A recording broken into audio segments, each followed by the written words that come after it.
wrapped up in the backfield and goes down for a loss in a turnover on downs. Cliff Funderburk and Galen Brown crashing in from the ends to get there first, and the Falcons defense stands up. Smith's going to keep it on the read option. Breaks the tackle. He's got some room to run now. Across the 40, the 35, the 30. 1 man to beat at the 20, the 15. Breaks the tackle, the 10. Touchdown, Falcons with Jalen Smith, a 50-yard touchdown run. Oh, and the ball gets popped out high in the air. It's still loose, and it's still bubbling around, and it's still on the ground. We got it. Finally, North Forney comes up with it. Looks like KC Cornelius with the fumble recovery. Again, hands it off to Nemo. This time he's got room to run. He's at the 50, the 40, before he's finally brought down at about the 30-yard line. Big-time run there from Nemo.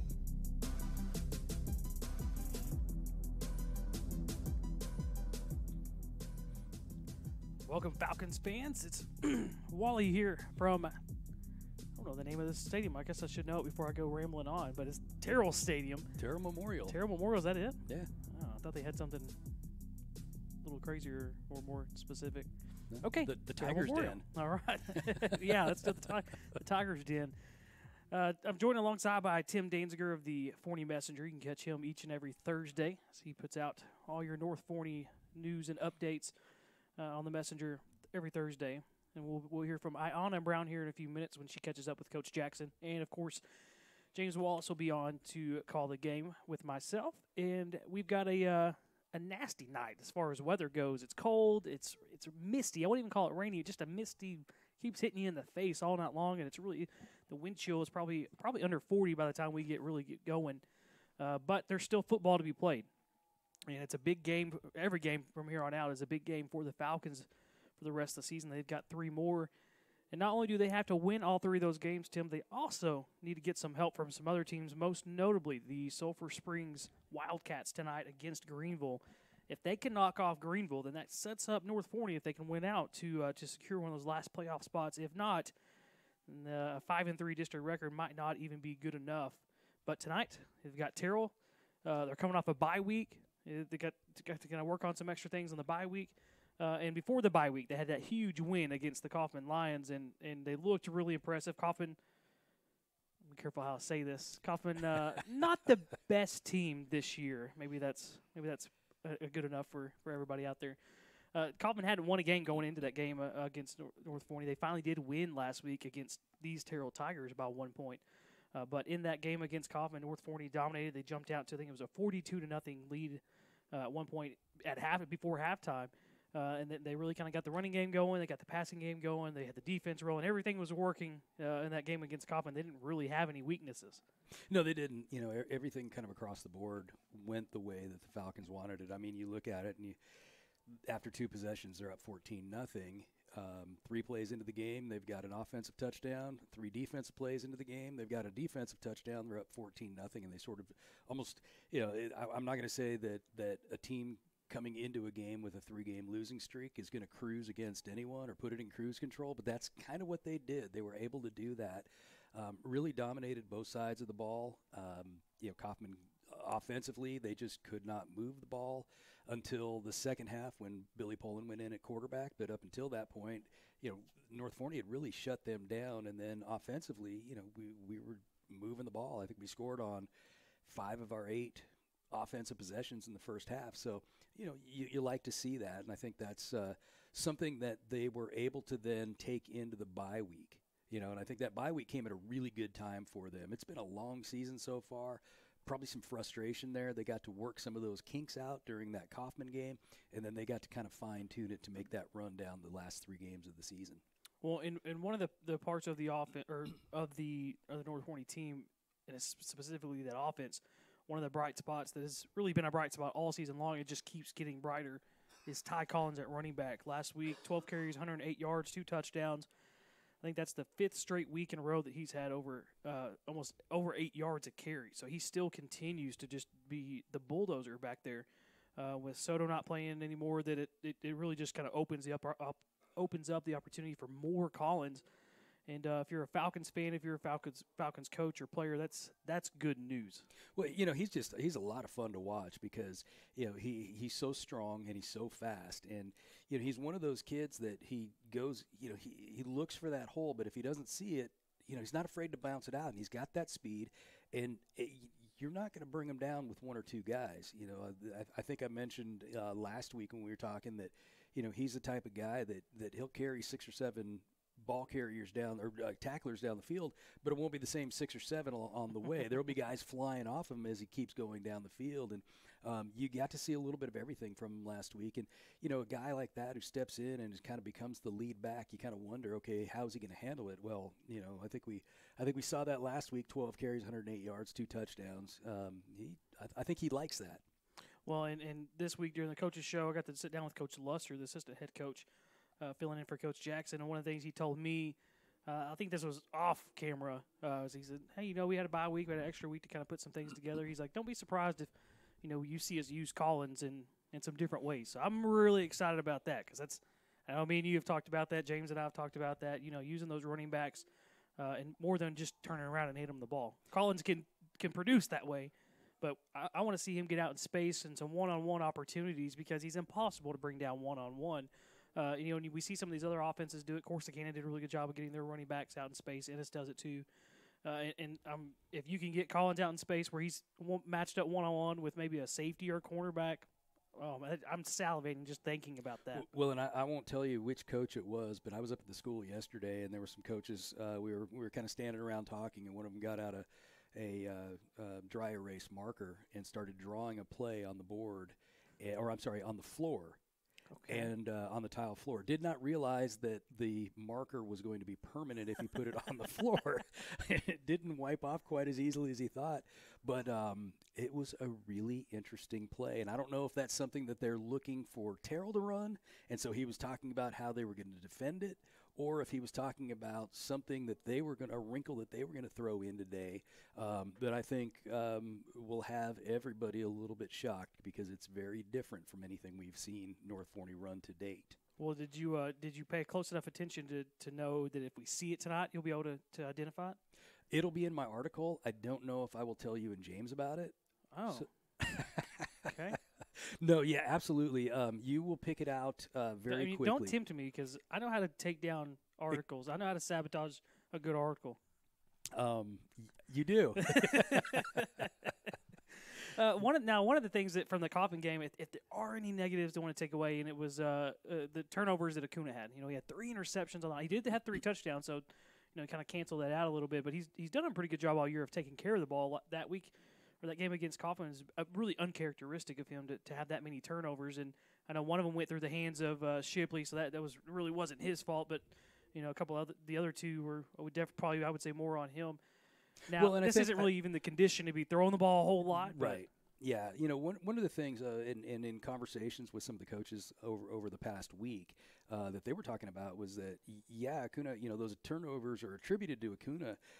Some of those were receivers not running the routes the way they were supposed to and not being where Acuna anticipated that they were going to be. And so, some of it might be a little bit of miscommunication, which this late in the season, you're kind of like, well, gosh, they really need to have those things worked out. But it happens. And so, I don't know that it was necessarily, although like I said, they're attributed to Acuna. I don't know that he was responsible for all of those interceptions, especially the one that did tip off the hands. Well, at the end of the day, that it goes on the offense, and at playing quarterback, they're going to go on you, whether they were actually your fault or not. But that's something that they have had time to, you would hope, correct. Like I said, this is really, you're not probably going to get a chance to really see the passing game a whole lot tonight.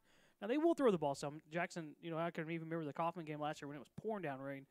And for a long time, they were still trying to throw the ball, or they were still trying to throw the ball before Jalen got hurt and the Alaric came in as a backup running back came in to play quarterback.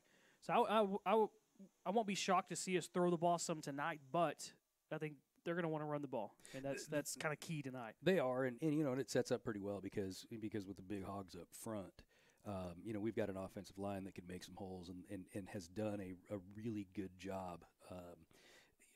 in creating those lanes for the running backs. I think you're right. I think, though, that they will continue to throw the ball simply because you don't want to become one-dimensional. You don't want to, if you start allowing that box to be packed, it makes it much more difficult to create those lanes.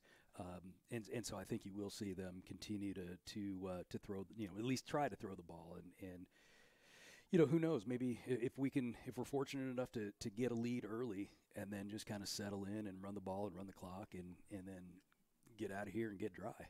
Okay, I'm all for that. Well, we got to kick off just a few minutes away. It's senior night here at Terrell Memorial Stadium as they're finishing up the senior festivities.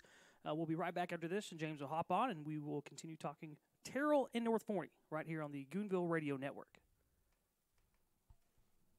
Sticky Ribs Barbecue is a family-owned business located in Forney, Texas. We have all of your favorite smoked meats complemented with homemade sides. Take a bite of our mouth-watering barbecue, slow-smoked to perfection over Texas post oak on traditional barbecue pits. We offer full-service catering for any size event. Visit us at stickyribsbarbecue.com or on our Facebook page. That's Sticky with no C and Ribs with a Z. Contact us today and see what you've been missing. Sticky Ribs Barbecue. Get addicted. Your go-to for barbecue. Hey Falcons fans, are you looking for a local streamlined real estate experience? I'm John O'Finkenbeiner with Exalt Realty, and in my 12 years in real estate, I have perfected the art of keeping the process of buying and selling simple and easy. Whether it's a buyer's or a seller's market or somewhere in between, make sure you call me, John O'Finkenbeiner, where real estate is made easy at 469-556-8392. Go Falcons! Football season is in full swing. Elevate your game day experience with Edible Arrangements. Their fresh, handcrafted fruit is dipped in rich chocolate to create delicious, indulgent party platters. Visit the nearest Edible location in Rockwall or call 972-771-6454. You can also check them out at edible.com. Be sure to mention the code word Goonville on your next order and receive 10% off. Let Edible help you win your next game day before it even starts. Our hometown Taco Casa is proud to support the outstanding programs of North Forney High School, the amazing staff, and great students.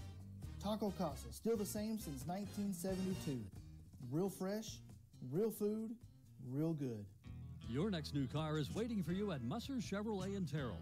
Musser's has been in business since 1962, making great deals on new and pre-owned cars and trucks.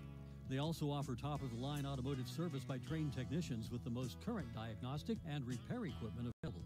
And they'll even offer you a free loan car while your GM car is serviced.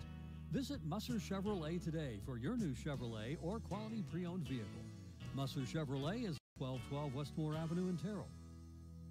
You're listening to North Forney Falcons football on the Goonville Radio Network.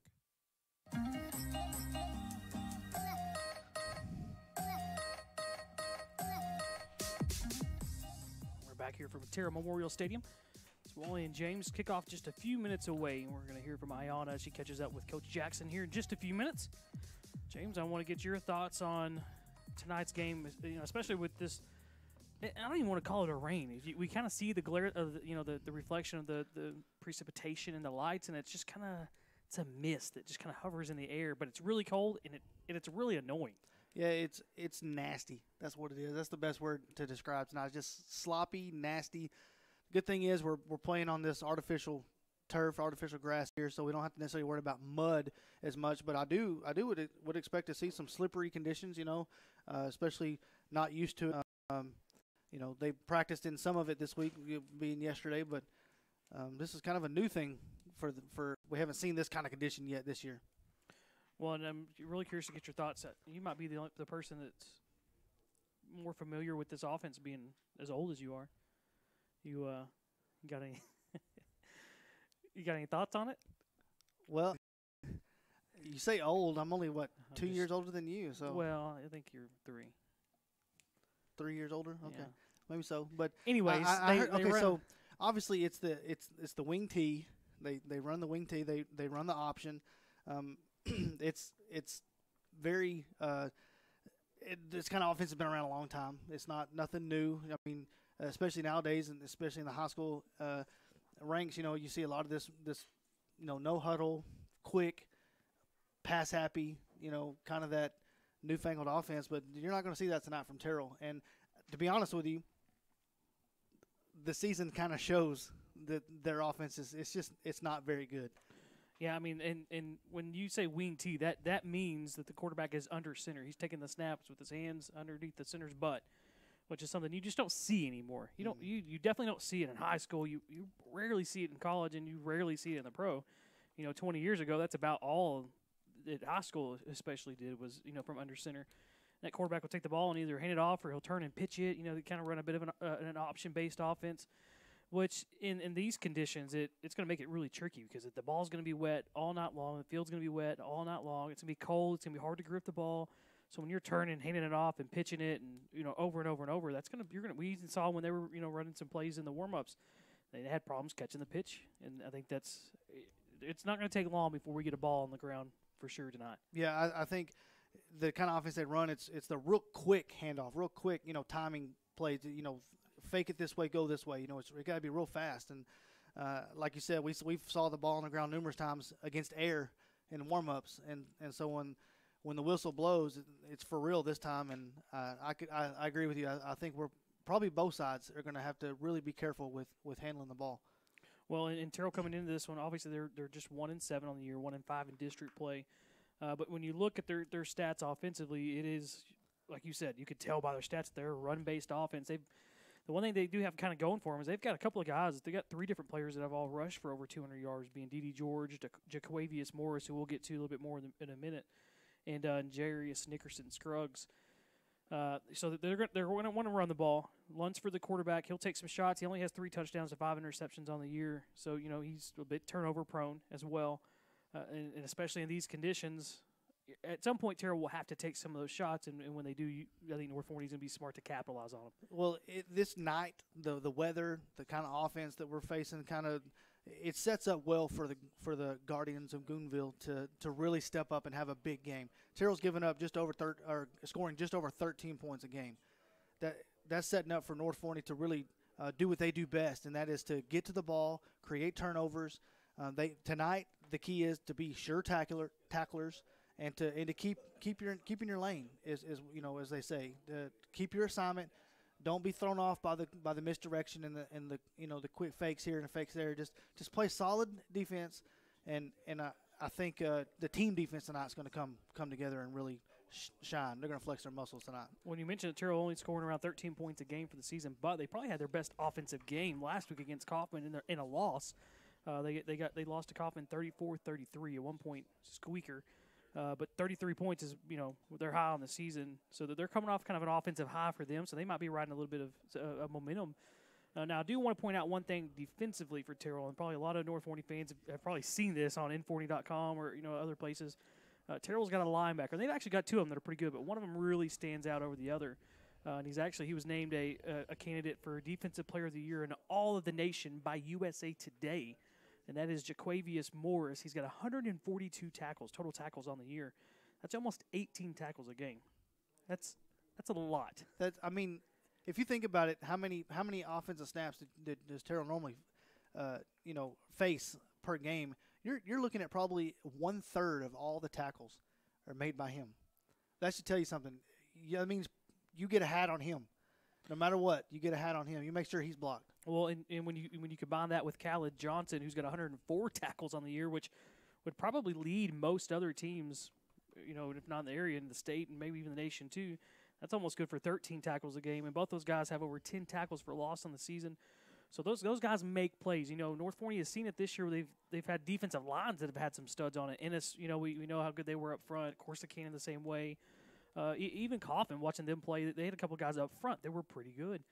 This is not that. Terrell, they're not as stout on that those front 4, the front 3 guys, but those linebackers can fly around and they can make plays. And we'll hear from Coach Jackson a little bit here in just a few minutes. And one of the things that I want to ask him about is how do you game plan? How do you prepare for those linebackers to keep them from kind of wrecking the game?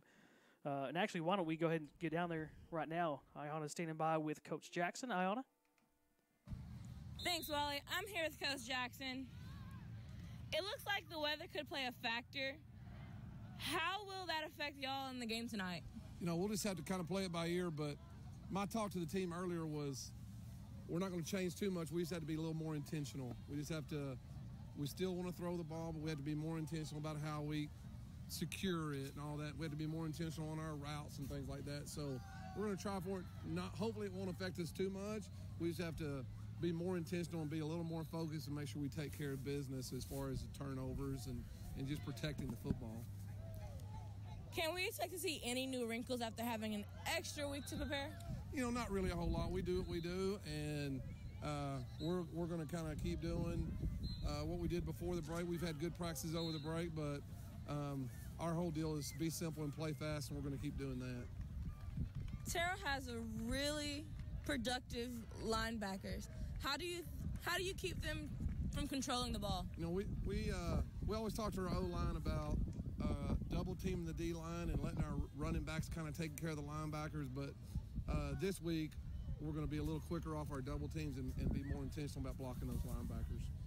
Terrell runs an unconventional throwback offense. What is the key to stop their optional attack? It's the same offense it was when I started coaching years and years ago, wing tee, under center, and so it's a guard-based offense, and we're going to read their guards, and they'll take us to the ball, but we'll have to be disciplined to do that. All right, Coach, good luck tonight. Thank you. Back to you. All right, thank you, Ayana. I thought it was interesting there to hear from Coach talking about, making the adjustment of having the offensive lineman get off the blocks a little bit sooner and get to those linebackers, because if you don't, those linebackers will get to you, and that's not, those guys can make some plays. That's not what you want. Typically, you want to ride out those double teams, and when the linebackers get to them, kind of roll off and take those linebackers, but those guys are so productive that they can kind of take over a game. That you want to get to those guys early. Don't let them have the chance to make those plays. Well, anytime you average, 18 and 13 or whatever tackles per game, that leads every time to them guys are going to be aggressive. They're going to shoot the gaps. They're going to tackles for loss like you're talking about. I mean that's an aggressive mindset. And so tonight I think you got to use that aggressive mindset against them. You got to get off. You got to push them. Even maybe some of these screen type plays where you can use that aggressiveness against them. Well, I'm really excited to see how this is going to look against this Terrell offense, because it's not an offense we ever see these days. I mean, it is so rare that it's kind of a unicorn nowadays. So it's going to be a lot of fun to see that. Why don't we take one quick step away, and we'll be right back here in time for kickoff from Terrell Memorial Stadium between the Falcons and the Tigers here on the Goonville Radio Network. Your new Cadillac is as close as Musser Cadillac in Terrell. Musser's has been making great deals on new and pre-owned cars and trucks since 1962. And you're sure to get a great deal on a new Cadillac when you visit Musser's in Terrell. They also offer top-of-the-line automotive service by trained technicians with the most current diagnostic and repair equipment available. And they'll even offer you a free loan car while your GM car is serviced. Visit Musser Cadillac today for your new Cadillac or quality pre-owned vehicle. Musser's is at 1212 Westmore Avenue in Terrell. Our hometown Taco Casa is proud to support the outstanding programs of North Forney High School, the amazing staff, and great students. Taco Casa, right here in Forney, Texas, feeding hungry folks since 2010. Real fresh, real food, real good. You're listening to North Forney Falcons football on the Goonville Radio Network.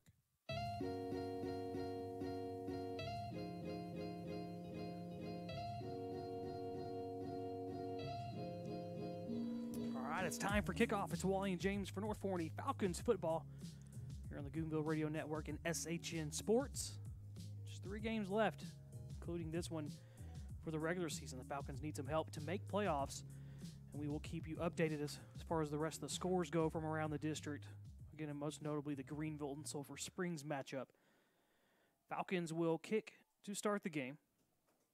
They will be kicking, I guess, with the wind behind their back. The wind and the not mist. Much of a wind. I would say mainly the mist behind their back. It's very Stranger Things-esque out there. Yeah, it makes it kind of, on that artificial turf, it kind of gives a gloss look to it. It's kind of a neat. It's my first time here at Terrell Memorial since they've redone the stadium.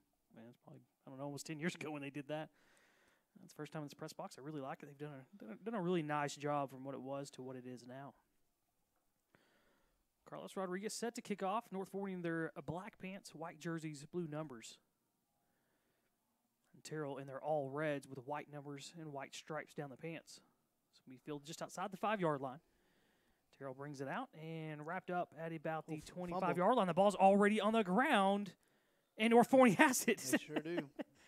We said it wouldn't take very long to get the ball on the ground. I didn't know it'd be on the very first play of the game. It was like Jules Demps came up with the ball. Wow, looky there. Makes me look so smart, man. I like that. You know what? I'm just going to go ahead and I'm going to try it. Why don't we just say first play North Forney touchdown?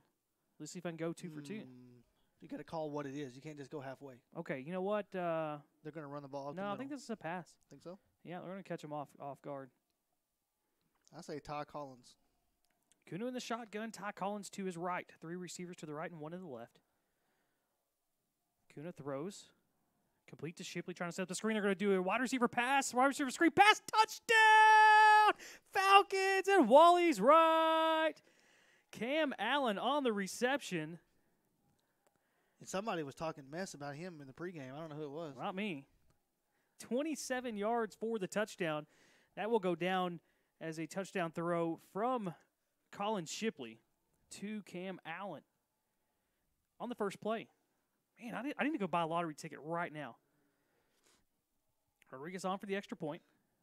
The kick is up, and it's through. 7-0. Falcons on top. 13 seconds gone by. You're listening to North Forney Falcons football here on the Goonville Radio Network. Football season is in full swing. Elevate your game day experience with edible arrangements. Their fresh, handcrafted fruit is dipped in rich chocolate to create delicious, indulgent party platters. Visit the nearest edible location in Rockwall or call 972-771-6454. You can also check them out at edible.com. Be sure to mention the code word Goonville on your next order and receive 10% off. Let Edible help you win your next game day before it even starts. You're listening to North Forney Falcons football on the Goonville Radio Network.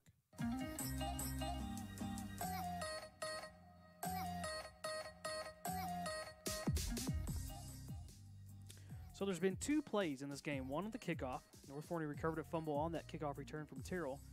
And on the very next play was set up a wide receiver pass. They threw it out to Shipley. Shipley caught it behind the line of scrimmage as a lateral behind Acuna. Then he threw it all the way down to Cam Allen for the touchdown. 2 plays and 1 play, 7 points, and the Falcons lead 7-0 with only 13 seconds gone by. You know, and here's my thought on that. Normally, your team has a script that comes out on that first drive. Normally, your first 2 or 3, at least 2 or 3 first plays are scripted. You know what they're going to be.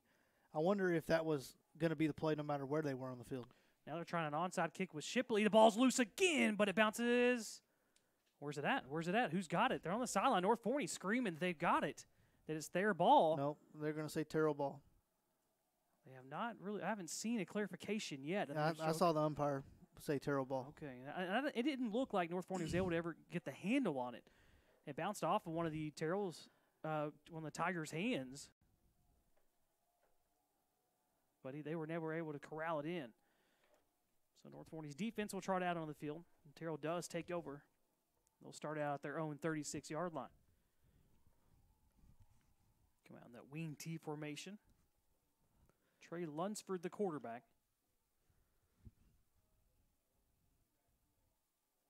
It's a senior at 5'11". They got 3 running backs in the backfield. They turn and pitch it to one of them. Around the left side, trying to pick up some blocks across the 40, out near the 45, still on his feet. Brought down near midfield. That's good for a Terrell first down on their first play from scrimmage. And that's Emarivi Stewart, number 10. I got him as Tommy Stewart, number 9. Just Tommy. That's probably easier to say than whatever you got. Oh, you're talking about from defense. Okay, my bad. Yeah. Sorry. The bye week, man, we got a lot of rust to shake off. Handoff going back around the right side. It's good for a gain of almost 7. And Terrell will, if you notice, their quarterback will run to the sideline after each play is over, get the new play, and then run it back in. If that's not old school, I don't know what is. Turn and pitch it to D.D. George again. George looking for the outside, bounces off a tackler, still on his feet along the 30-yard line, 25. Finally gets decked out of bounds by Jules Demps. Yeah, he kind of, as he was heading for the sideline, he kind of dipped in and it just enough to draw the defenders in, and then he had able to get the edge and down the sideline. So Terrell moving the ball well in their first possession. I'll tell you that, Dede, he's a big boy too. And it looks like we're going to get a timeout Looks like from North Forney. So we'll take a quick step away. North Forney leading by 7. You're listening to North Forney Falcons football on the Goonville Radio Network. Your next new car is waiting for you at Musser's Chevrolet in Terrell. Musser's has been in business since 1962, making great deals on new and pre-owned cars and trucks. They also offer top-of-the-line automotive service by trained technicians with the most current diagnostic and repair equipment available. And they'll even offer you a free loan car while your GM car is serviced.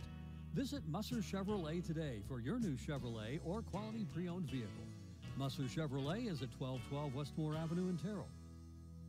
You're listening to North Forney Falcons football on the Goonville Radio Network.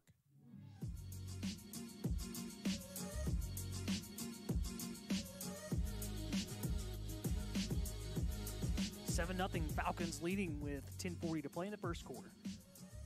Falcons got a fumble on the kickoff return to start the game, recovered a fumble, and then the very next play scored a 27-yard touchdown.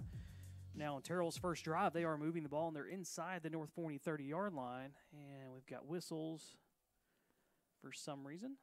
It's like the refs just weren't ready yet. Now we're down here talking on the sideline. It looks like they're looking up at the clock for some reason. Okay, so they're going to put 5 more seconds. So it's 10:45 left in the first. 3 running backs in the backfield, the wing T. 1 receiver split out wide. First and 10 for the Tigers. They turn and pitch it around the left side and drop this time for a loss, and that is Nemo in the backfield for a loss of a yard. Yeah, he just came crashing down from that weak side and was able to get to him before he ever made it to the line of scrimmage. Good pursuit there by Nemo. Like Tommy Stewart on the carry.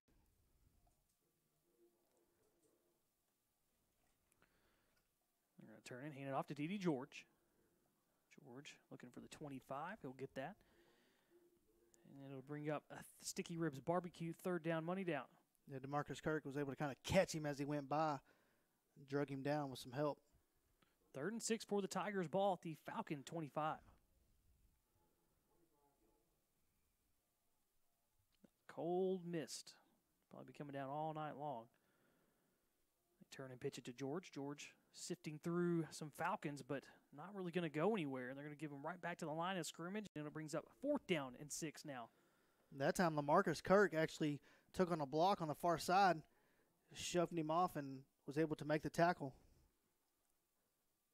So a big 4th down here for the Falcons defense, especially early in this game. Terrell still subbing some guys in and out. Instead, if you see this offense, it will bring you back to your Pee-wee days when one of the players would go over to the sideline, get the call, and he'd run it back in. Or I'd love it when you're sitting on the sideline and coach has got you by the horse collar, he's waiting to let you go, and then he pushes you forward with the play. Man, yeah, that gives me the chills just thinking back about that. This time, just 1 running back. They're going to bring in a man in motion. They give it to him, and it's D.D. George. D.D. George has got a crease. He's inside the 10, inside the 5, and Terrell with a touchdown on 4th and 6 from the 25-yard line. And they are an extra point away from tying it up. Yeah, that was just a straight counter play, kind of a misdirection, and then back around right in between the tackle and the guard. Yeah, George had been one of the 3 running backs in the backfield. That time they brought 2 of those running backs and lined them up basically as tight ends, him being one of them, and they brought him in motion, just turn and hand him the ball basically on that jet sweep. And the snap goes through the holder's hands. And he'll just run back and slide on top of it. So the extra point no good. They already put it up on the board. They were a little ahead of the game there. And so it'll still be a Falcons lead 7-6. We'll stay right here. You want to go see if there's an update on any of those scores? Yeah, we can look at it real quick. We've got a bunch of action already in this one. I imagine we've got some action in some of those other ones. Yeah, 0-0. Roy City's up 2-0 over Kaufman, if that means anything. That means about what I thought it would. I mean, in no disrespect, obviously, to Kaufman. I expect that Roy City would win that game. Is that a polite way of saying that? Okay. I just don't want to start any fires, you know what I mean? Yeah. No, you mean add gasoline onto a fire that's already started. 8:53 to play in the first. Forney's had 1 offensive play, and they have a touchdown off of it. You know, Iona asked Coach Jackson if we would see any new wrinkles, off the bye week. He said, no, we're just going to do what we do. I feel like he fleeced us because that was a new wrinkle there. I mean, what did you think we're going to go tell? I don't know. I'm going to have to ask him about that. It's a trust thing. Kicking off for the Tigers will be Christian Nunez. I think it's Nunez. And they're going to try a little onside kick. The ball's loose on the ground. It's a big pile. It was under his legs. This is going to depend on whether Terrell kind of was able to get it out from his legs. No official word yet. Terrell's celebrating like they've got it. The white hat said Terrell. And the Tigers get the North Forney tried an onside kick, almost came up with it. This time Terrell does. Well, I couldn't see who it was there in the middle, but they kind of just almost like sat on the ball a little bit. It was under his legs. And then a couple of Terrell guys came in and kind of crashed into him. And well, that was a perfectly executed onside kick, too, just right up the middle, and it had a end over end bouncing and just kind of was hard to handle, especially with the wet surface. A lot like the Goonville onside a couple weeks ago was just perfectly executed. This time, same thing. So Terrell starts out trailing 7-6 from the Falcon 44. Another handoff to George. George able to get a yard out of this one. Jules Demps again crashing down from his position. Hit him in the backfield, tripped him up, and he's on a short gain. George, the leading rusher for the Tigers this season. 71 carries, 361 yards, good for a 5.1 average. And he's the only running back to have a rushing touchdown for Terrell, and he's got 3 of them this year. I imagine we might see a pass here in a minute. Looks like they're setting up for that. They turn and pitch it to George this time. He eludes a defender in the backfield, but Roderick Brown able to bring him down again at the line of scrimmage. What we've seen so far early in the game is the Falcon front line and their linebackers, they're pursuing really well. It's just when they get that hole, they get a little bit of room to run. They get to that second level, it's tough to stop them. Brings up a Sticky Ribs barbecue, 3rd down and 9 on the 3rd down money down. Falcons would love to be able to get off the field here. Although this is probably 4-down territory for Terrell, barring something crazy. They fake the handoff, rolling out as Lunsford, and Lunsford being chased down by Nemo. Nemo's going to wrap him up from behind and bring him down. He was able to get inside the 40-yard line down to the 38, but that'll still be a couple yards short of a first, and that'll bring up 4th and 4. But that does obviously make it an easy decision for the Tigers to go for it. Yeah, it looks like Nemo had a potential there for a horse collar, but he didn't. He's kind of almost jumped on his back and kind of rode him down to the ground.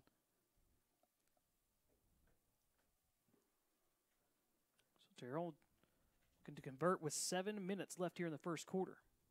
Facing a 4th and 4 at the Falcon 38. One running back. They turn and hand it to him. The ball's loose, but he picks it back up. Looking to try to get the sideline. He does. And he's going to be ran out of bounds after he has the first down. It looks like the ball got loose again. Did North Forney pick it up along the sideline? Yes, they did. Oh, my goodness. The player, I can't say who it was that picked up the ball, but he was actually out of bounds when the ball came out, and he jumped back in bounds and then jumped on the ball. I don't know if that's legal. Or are you allowed to be the first one to touch it if you were out of bounds? Well, it's a good question. I don't know if you establish yourself back in bounds, can you touch it? Because he did jump back in bounds and then jumped on the ball, but he was definitely standing out of bounds. Well, Falcons will take over now from their own 29-yard line. Well, there's no review, so it is what it is. We'll take it. Second fumble recovery of the game. He fumbled twice on the same play. He did. He kind of dropped the handoff, but luckily he bounced right back up to him. And then he had the first down. He made a nifty move to get out to the outside and get the first down, then fumbled after he got hit. Handoff to Collins. Collins spinning away from the defender near a first down marker. Looks like he'll be about almost 2 yards short. Brings up 2nd down and 2. North Forney wanting to go fast. Got 2 receivers, 1 on each side, and 2 tight ends in the game. Kuna takes a snap, fakes the handoff, throws out wide. Nice snag up high from DeJuan Johnson. It's a tough catch to make in these conditions. That's a tough catch to make at any time in regular, perfect conditions. And we've seen that lately from Collins or from Acuna. He starts off kind of throwing the ball a little high, putting a little much on it, but able to make a nice catch for a first down there. Falcons have it. First down and 10. Turn and hand it off to Collins. Collins up the middle, puts his head down, barrels for a gain of 4. Now to the 42. It's like Jeremiah Baker made the tackle almost, landing on top of him.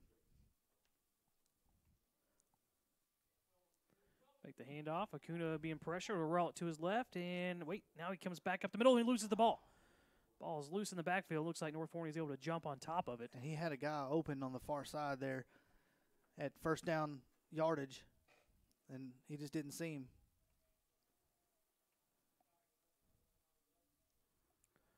We'll see where they mark it. Looks like back to the 41-yard line. That's going to make it a 3rd down and 12.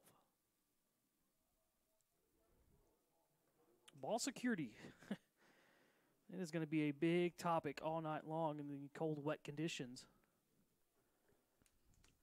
And we're still, I don't know what we're waiting on. The officials are kind of looking at each other. Now when I was talking to Coach Jackson, the coaches next to us were yelling for too many men on the field from Terrell, but there were no flags on the play.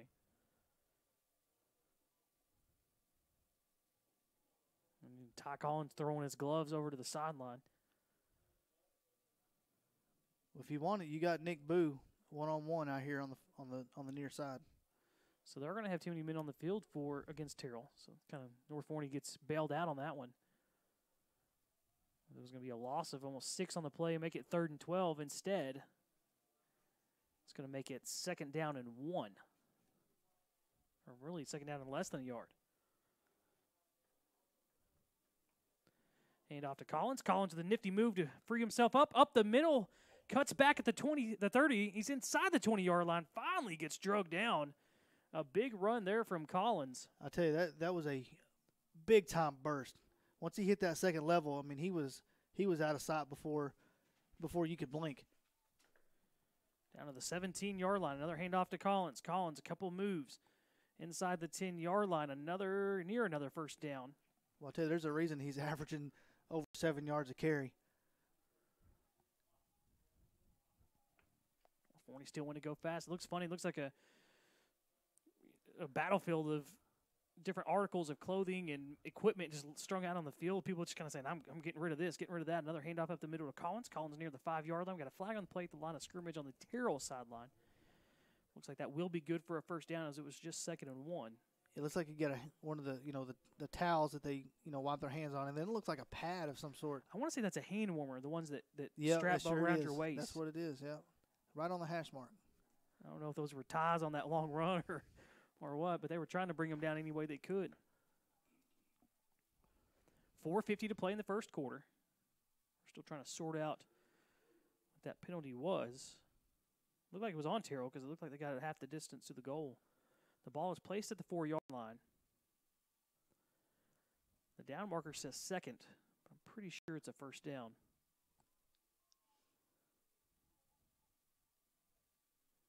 Yeah, I think so. Yeah, finally it's going to be 1st and goal now from the 4. North Forney with one receiver split out wide to each side. 2 tight ends in the game. They fake the handoff to Collins. Kakuna keeps it, looking for the end zone. He's going to be stopped at the 1-yard line. He kept it that time instead of handing it to Collins. Kind of followed Collins, kind of turned into a lead blocker. Yeah. 2nd and goal from the 1. Falcons back to the line of scrimmage. Hand it off to Collins. Collins walks in for the touchdown. The Falcons make good use of the recovered fumble and drive down the field for the touchdown. And Collins retreats back to about the 30-yard line to pick up his hand warmer. So the Falcons offense clicking on all cylinders so far to start this game. Defense being able to force some turnovers. The extra point kick is up and good. 14-6, Falcons lead. You're listening to North Forney Falcons football on the Goonville Radio Network and SHN Sports. Sticky Ribs Barbecue is a family-owned business located in Forney, Texas. We have all of your favorite smoked meats complemented with homemade sides. Take a bite of our mouth-watering barbecue, slow smoked to perfection over Texas post oak on traditional barbecue pits. We offer full-service catering for any size event. Visit us at stickyribsbarbecue.com or on our Facebook page. That's Sticky with no C and Ribs with a Z. Contact us today and see what you've been missing. Sticky Ribs Barbecue. Get addicted. Your go-to for barbecue. You're listening to North Forney Falcons football on the Goonville Radio Network.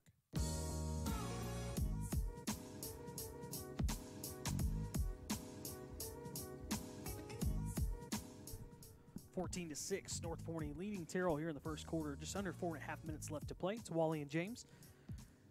Little update here from Sulphur Springs. It is now 7-0 Greenville. No, don't tell me that. About 2 minutes It's not left what I want to hear. in the first quarter. Yeah, Falcons needing Sulphur Springs to beat Greenville. That would make that game next week against Roy City even more meaningful than it already is. Of course, needing help from these other teams and getting that help is just step one. Actually, it's really step two. Step one is winning out. North Forney cannot afford to lose another game. That starts tonight here with Terrell. In these kind of conditions against this unconventional offense, you really never know what you might get. I'll tell you, just looking at that mist and that light is just terrible. Okay, another update. It's now 7-7. Oh, that's what I want to hear. I want you to say those kind of things, man, okay?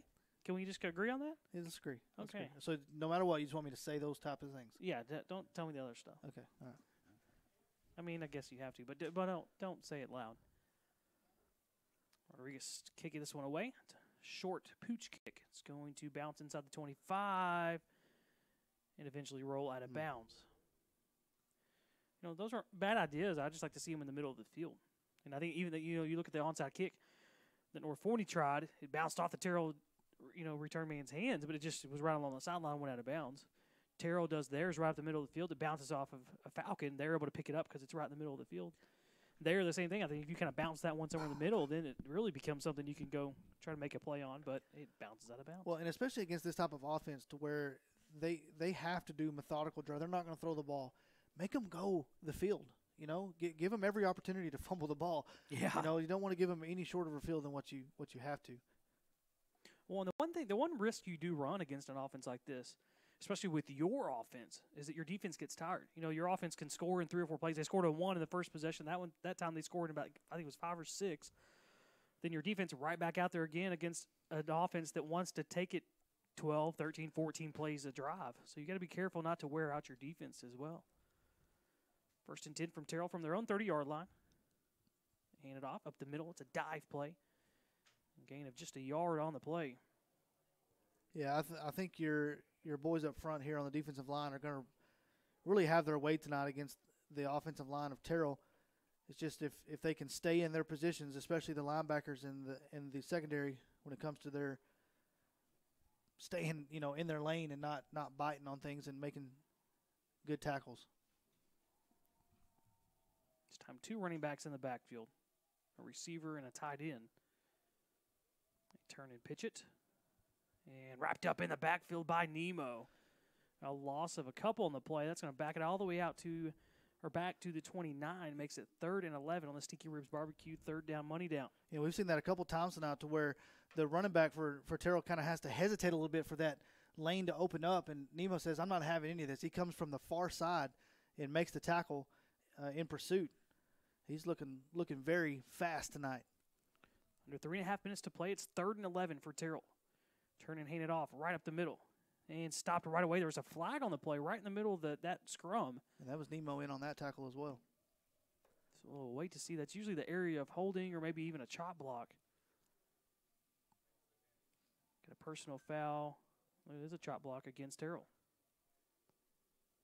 So basically a chop block is you can't be engaged with the guy up high, and then somebody else come in low at the same time. You're allowed to hit them below the waist. You just can't be engaged with them with somebody else up high. That's a dangerous play they want to keep out. It's been that way for a while. North Forney does decline that penalty because it's 4th and 10, so Terrell will be forced to bring out the punt team. And, of course, in these situations, they've already fumbled an extra point snap. So you never know what could happen on the special teams plays. Shipley standing on his own 40-yard line awaiting the return. It's a slow snap, but it does get back to him. And a high punt. So a short one. It's going to bounce near the 50. It almost hit one of the Falcons players at the 45. It finally comes to rest just inside the 33, and the Falcons will take over from there. 2:48 to play. I remember on punt return back in the day when I was at school, they had a deal if it was a short punt like that, the sideline would yell, Peter, Peter, Peter, Peter, and you just ran as fast as you could to the closest sideline to get out of the way of the ball. Almost had an accident there where the guy just kind of didn't even know where the ball was and almost got him in the leg. Well, it's funny you say, Peter. I think ours was poison. And the return guy was the return man's job to point out where the ball was in case you couldn't see it. Collins, the running back. Receiver split out to each side and 2 tight ends. Torrey's Hamburg and Cam Allen, those 2 tight ends. A handoff to Collins. Collins wrapped up, but carrying defenders, still carrying him. Gets out to the 40-yard line, a gain of 7 on the play. Brings up 2nd down and 3.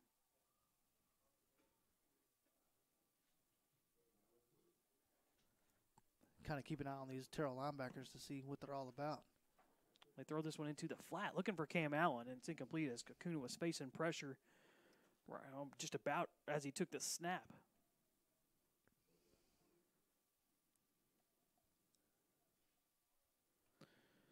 You know, from what I've got, the number I've got for Morris, that the standout linebacker is not anybody that's on the field right now. Hand off to Collins. Collins up the middle. A nice move to elude a defender to get the first on 3rd and 3. You know, and I want to say that somebody that was in here earlier was talking about a couple of guys not being dressed for the game. He was saying number 1 and number 33, and I think those are both of those linebackers, actually. Morris is number 1. Calla Johnson's number 32. I don't know if he's out there or not. We got flags on the play. Looks like it'll go against North Forney. Actually, I think one of those linebackers is out there. Number 32, that's Calla Johnson. He's the guy who only has 102 tackles on the year. He's the lazy one. Yeah. But I do not see Morris. I don't think Morris is out there for whatever reason. I haven't seen him out there. I don't think he's dressed to play. I don't see a number 1 on the sideline. Terrell, not a very deep team. Kuna fakes the handoff, rolls out, and has to come back to his right. Avoids a defender, puts his hand on the ground, still on his feet. Gets out near the 50. They're going to mark him at the 48. Anytime Acuna runs, it kind of makes me cringe. It just makes you nervous, just especially when he's trying his best to stay up, taking those shots.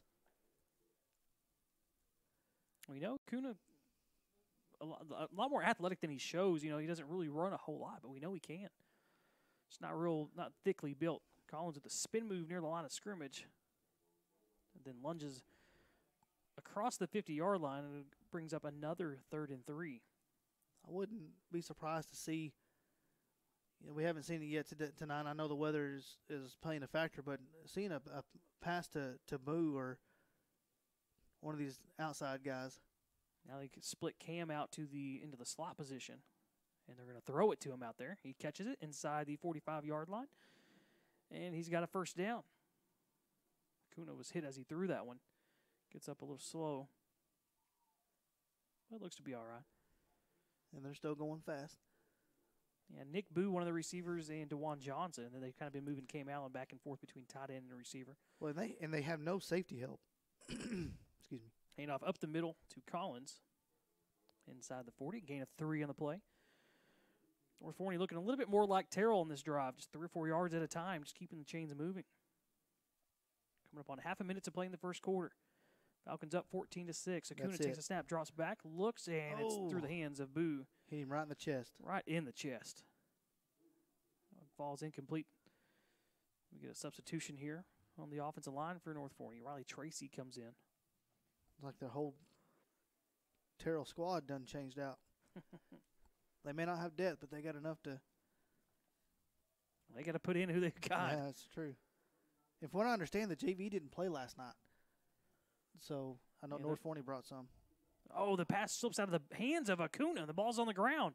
Acuna went to throw the ball, and when he cocked it back, it just slipped right out of his hands. And Terrell takes over. No. It's fourth down. North Forty's going to punt. See, I was about to say, Terrell's not very excited about getting that turnover. Unfortunate play there. It's just the wrong time, really, for North Forney. And again, the conditions are playing a huge factor in this game. We've already seen more than a few fumbles. Rodriguez barely able to hold on to the snap there. And that one goes through the hand of the Terrell returner. Not sure if he was able to get back on it in time. He was really the only player there. North Forney says they have it. They do. I'm thinking they're on top of it. No, they're going to say they're going to give it to Terrell. Oh, man. And that's North Forney came out of there with the ball. And so nobody can believe it. Was like, hey, we've got the ball. We've got the ball. So Terrell looks like they catch a break there. I've already lost track of how many fumbles that is. Tim, you got a count of how many fumbles it is? 5 fumbles already tonight. I knew I'd keep Tim around for a reason. I almost kicked him out earlier. I was in that kind of mood, you know. He didn't even do anything wrong. I just saw his face, and I was like, I just don't know if I can handle it tonight. But, I thought better of it. Kept him around, and I'm glad I did. It really has paid off so far. Turn and pitch it to George. George around the right edge. He's not going to get much. Maybe back to the line of scrimmage, if that. We're going to say it was LaMarcus Kirk on the tackle. Well, that'll also bring us to the end of the first quarter. Falcons leading 14-6. We'll be right back with the start of the second right here on the Goonville Radio Network.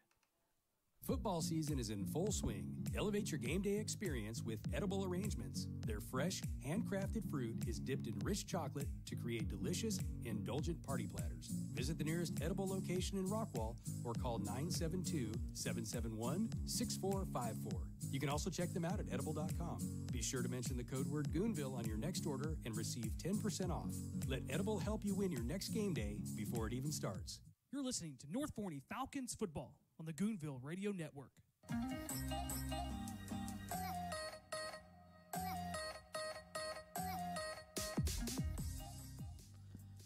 14-6, the score here. The Falcons leading as we get ready to start the second quarter. Terrell Memorial Stadium. And so far the story has been fumbles. Of course, if you look at those lights over there, James, just the mist is just hovering in the air. It doesn't look like it's even going anywhere. And it has really caused problems. The field's been wet. The balls are wet. It literally looks like wet. It looks like one of those, the misters at Six Flags that you walk under. That's what it looks like.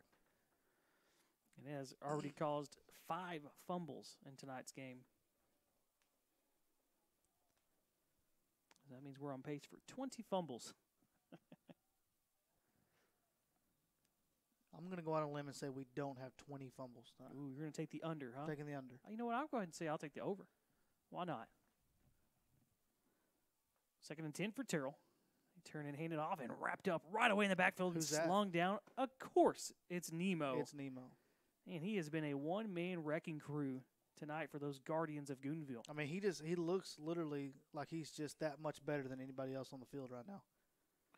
He's everywhere. He's on plays going away from him, plays going at him. Doesn't matter. He's in on every play. So loss of 2 on the play. It's going to bring up a Sticky Ribs Barbecue money down, 3rd down and 12.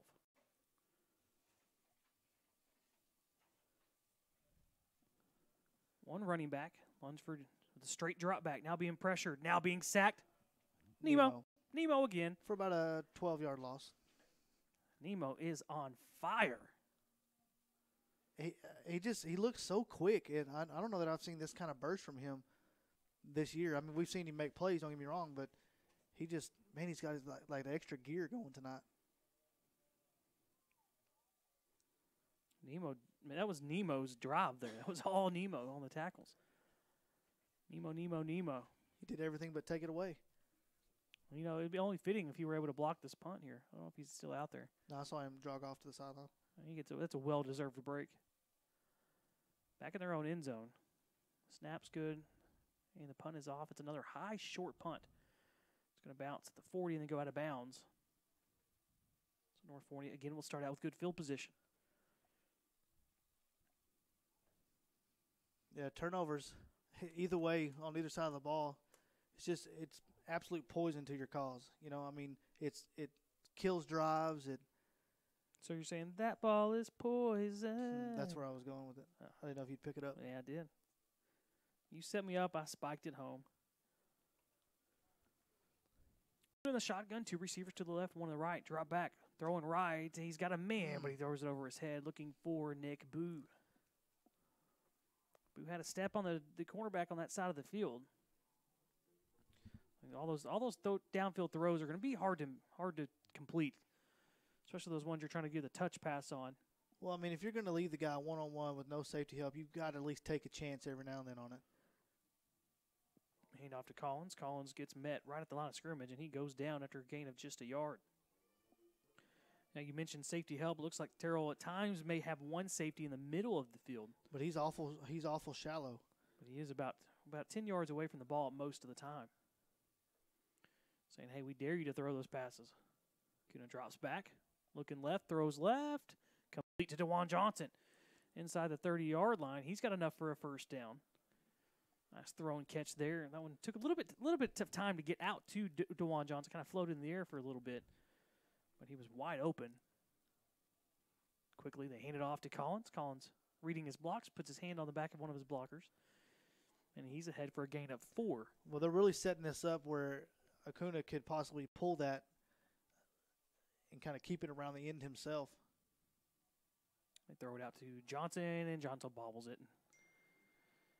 It goes incomplete. It's going to bring up 3rd down and 6 for North Forney. Under 9.5 minutes to play in the first half. Falcons up 14-6. You got Nick Boo on the far side all by himself. Yeah, one-on-one coverage. This time Acuna takes it on the read option, breaks a couple of tackles, showing some power there. Not quite enough for a first down. What do you do here? Well, you obviously we're going for it. Quick, they're just going to. I would imagine they hand this one off to Collins and say, "Hey, you're our dog. Go get it." And we're going to get a timeout from Terrell as they probably sense the same thing. Why don't we stay right here? Let's check some of those other scores from around the rest of the district, not just that Silver Springs Greenville game. Well, it's 13-7 Greenville right now. There with about 9.5 minutes left. And Corsicana's up 7-0 in the second, about halfway through the second quarter over Forney. And then it's Roy City 10-0 over Kaufman. They're about halfway through the first quarter is what the score shows. That one hasn't updated in a minute. I mean, I don't know if Kaufman really listens to anything I say these days, but it'd be great if they could pull off an upset against Roy City. And then whoever Roy City plays 2 weeks. Is it Forney they play at the end of the year? It is. No, is it? No, Kaufman plays Forney at the last game of the season.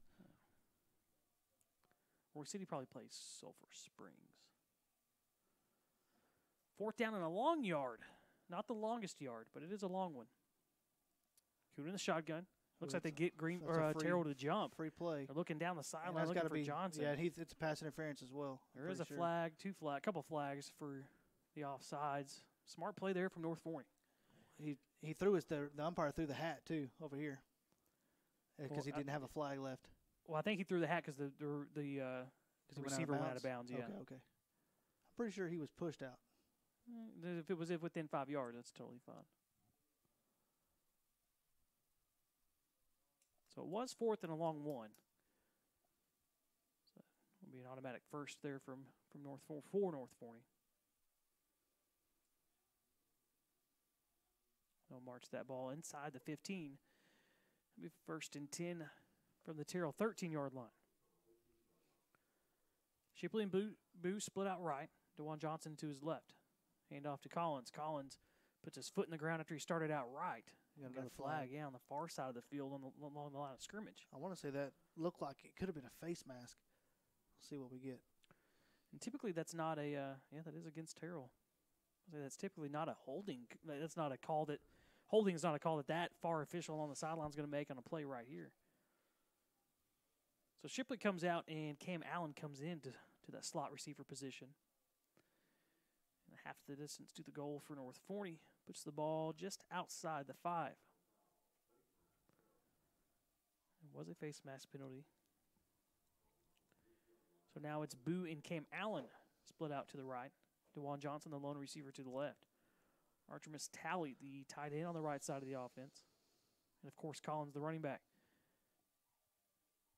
Gooner drops back. He's looking for the corner fade to Cam Allen. Allen goes up, and Allen goes down with it. Touchdown, North Forney. Anybody questioning if Cam Allen's got good hands? I would say so far, yes, he does. You know, he not to be sound like I'm being negative or anything, but boy, he could have been called for offensive pass interference on that one too. He had his hands kind of pushing him off as he was going up to get that fade. You, sir, sound like a Terrell Tigers fan, and I don't much appreciate it. Terrell who? And they're going for 2. They do go for 2. Up the middle, it's Logan Williams. He keeps it. He's the one who does the holding duties. That time he picked it up and reined it in for the 2-point conversion. 22-6, North Forney leads with 8.5 minutes to play in the second quarter. We'll take a quick step away right here on the Goonville Radio Network and SHN Sports. Your new Cadillac is as close as Musser Cadillac in Terrell. Musser's has been making great deals on new and pre-owned cars and trucks since 1962. And you're sure to get a great deal on a new Cadillac when you visit Musser's in Terrell. They also offer top-of-the-line automotive service by trained technicians with the most current diagnostic and repair equipment available. And they'll even offer you a free loan car while your GM car is serviced. Visit Musser Cadillac today for your new Cadillac or quality pre-owned vehicle. Musser's is at 1212 Westmore Avenue in Terrell. Our hometown Taco Casa is proud to support the outstanding programs of North Forney High School, the amazing staff, and great students. Taco Casa, right here in Forney, Texas, feeding hungry folks since 2010. Real fresh, real food, real good. You're listening to North Forney Falcons football on the Goonville Radio Network.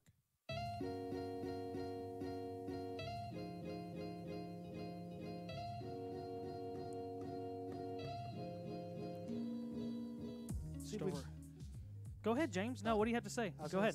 I'd like to see one of those kind of pooch down the middle of the field this time. That's what you have to say, huh? Yeah. Well, Rodriguez will a little more than a pooch. We fielded just outside the 20-yard line. Terrell has some room to run out near the 50-yard line. That was Shane Harris on the return out to the 49.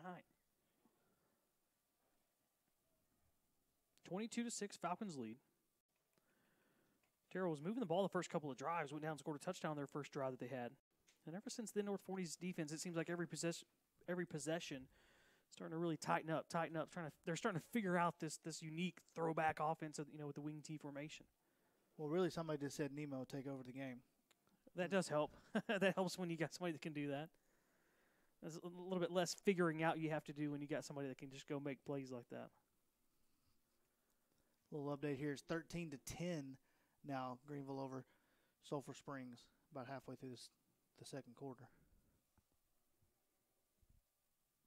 So there was a penalty on North Forney. Yeah, they said it was one of these, whatever that means. Well, a false start or illegal motion, but on a kickoff, that's a little weird. Turn and hand it off. It's D.D. George. Puts his foot in the ground, cuts back up the field. George with a nice run. Puts his head down and tries to run over the Falcon defender.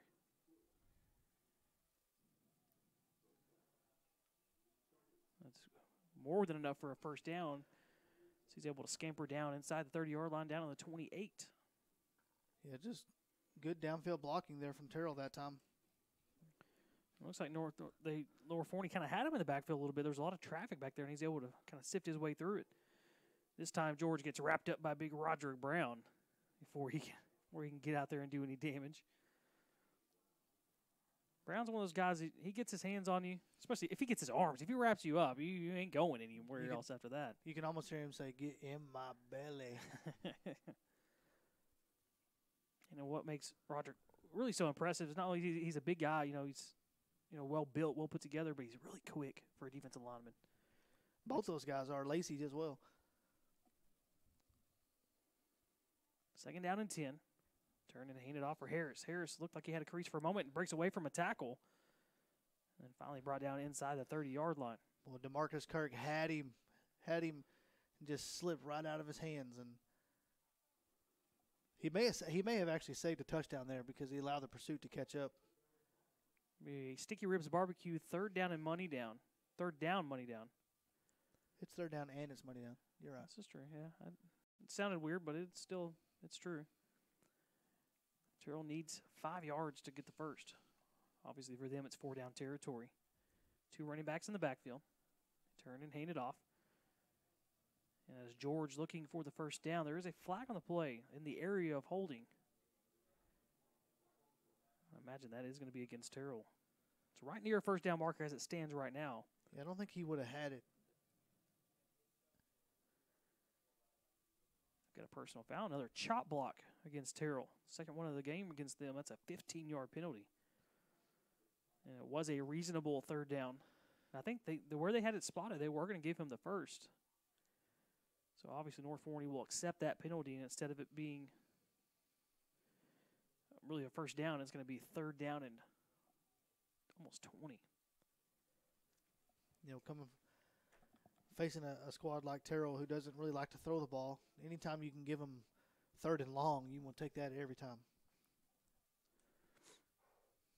Well, they had it inside the 20-yard line, and that would back them all the way out to the 38. It'll be third down and 20. Another Sticky Ribs Barbecue, third down, money down. This time they spread it out a little bit. 2 receivers to the right, 1 to the left. Lunsford drops back, being pressured, trying to set up a screen. They drop it. They had some room to run. If Harris would have caught that one, they had really set that up well.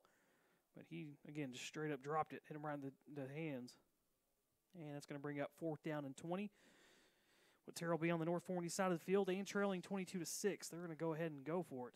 Although in this wing T option formation, they're not going to have a whole lot of 4th and 20 plays in that playbook.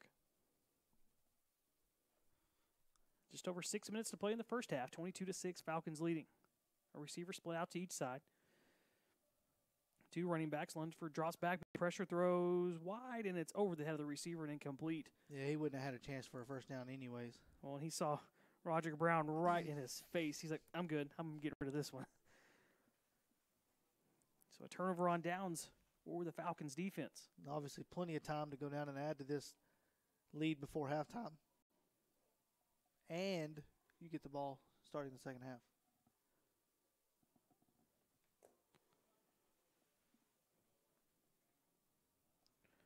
Falcons take over their own 38-yard line. This time they bring out 4 receivers, 2 split out to each side, and just Collins, the other skill position player, and they turn and hand it off to him. Finds his way through the line of scrimmage out across the 45. Finally brought down by a host of Tigers. Or is that what do they call that? A litter? A litter of Tigers? Or is that, no, that's a dog. It's a litter of kittens. Oh, yeah, so it could be a litter of Tigers. Collins through the line of scrimmage. He has the first down. He's right at midfield. Under 6 minutes to play in the first half. Falcons will move the chains. Keep those 4 receivers out on the field. Another handoff to Collins. Couldn't quite get past the Terrell defensive line. Had he done that, he had a lot of room in the middle of the field. It was just vacated. Somebody reached down, grabbed him, and able to keep Collins from going. Technically, a group of Tigers is called a streak. A streak? Streak. Sounds kind of cool. Kuna looks deep. He's got a man, and the ball goes incomplete as Speaking of streaking, Boo runs into Shane Harris, the lone safety back there, and it's going to bring up a 3rd and 13 for North Forney. Interesting to see what they do here. Keep those 4 receivers down there, and they're going to move Shipley from the left to the right. So 3 now. 3 receivers to the right and just DeJuan Johnson to the left. Kuna drops back, being pressured. He's going to take off up the middle of the field, now looking for the sideline. And he's going to be forced out at the 46. Gain of almost 7. That's going to bring up 4th and 6, and Falcons are going to bring out the punt team.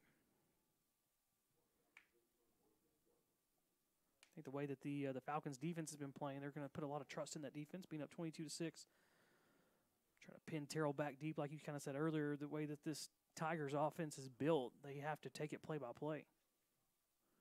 And it looks like Terrell had too many men out there anyways, and they're going to have to call a timeout. 5:07 to play here in the second quarter. James, you got some of those scores from around the district? Yeah, it looks like it's still 13-10 Greenville with just over a minute left in the first half there at Sulphur Springs. Forney is holding on there to Corsicana. It's just 7-0, about 20 seconds left in the first half there. Corsicana leading 7-0. And then Royce is up 16-7 over Kaufman. Looks like 8 minutes left in the first half.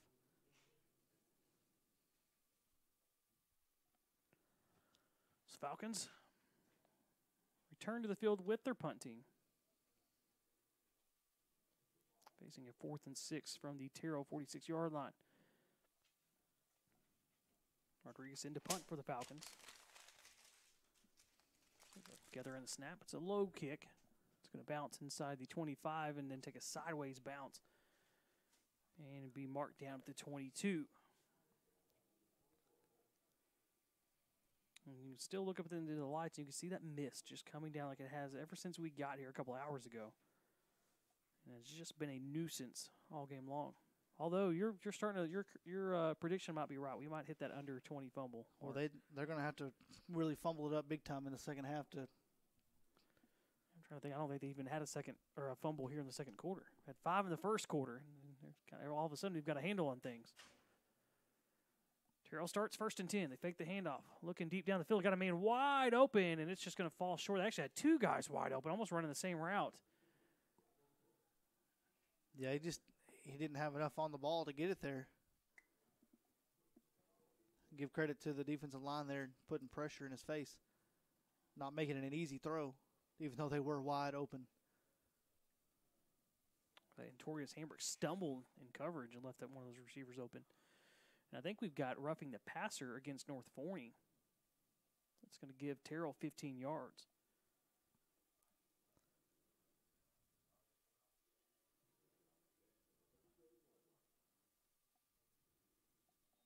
So 1st and 10 for the Tigers from their own 37-yard line. 1 receiver split out right, 2 running backs in the backfield. Turn and hand it off. And it looks like George is wrapped up in the backfield right away by Roderick Brown. No, that's Patrick Lacey. They were that time. Looks like both guys were there. And George slow to get up. Finally does get to his feet. They were just about to blow the whistle for an injury timeout. Now George will come over to the sideline.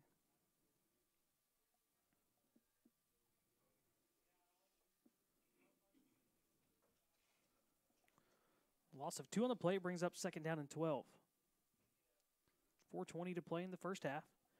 Falcons leading 22-6. Lunsford turns, fakes the pitch, hands it back off of the inside. And the Falcons were not fooled on the fake pitch. Counter back inside. Brown was in there on that one as well as, I believe that was Noah Monroe. Monroe missed the first couple of games of the season. I've noticed him out there more and more the last few. He kind of comes on as the main reserve when they're looking for those, getting a break for those main defensive tackles between Brown and Josh Anderson. Back throws. He throws into traffic, and that one is complete. Wow, that was in between Jules Demps and Notorious Hambrick, but able to bring that one down was the Terrell receiver. That was Ethan Lunsford. I imagine that would be Trey Lunsford's brother. Going out on a limb there, I know. I think they're cousins. Ooh, you know what? You may be right. Who knows? We'll never know. Terrell will be forced to bring out the punt team. Shipley stands at his own 30-yard line. Under 3 to play in the second quarter. It's a slow snap, but it's a low punt. I think that one just really slipped out of the hands. It's going to end up rolling out of bounds at the Falcons' 45-yard line. I don't think it was blocked. I think it just really came off the foot really bad. I think it slipped out of his hands, and it barely caught his foot.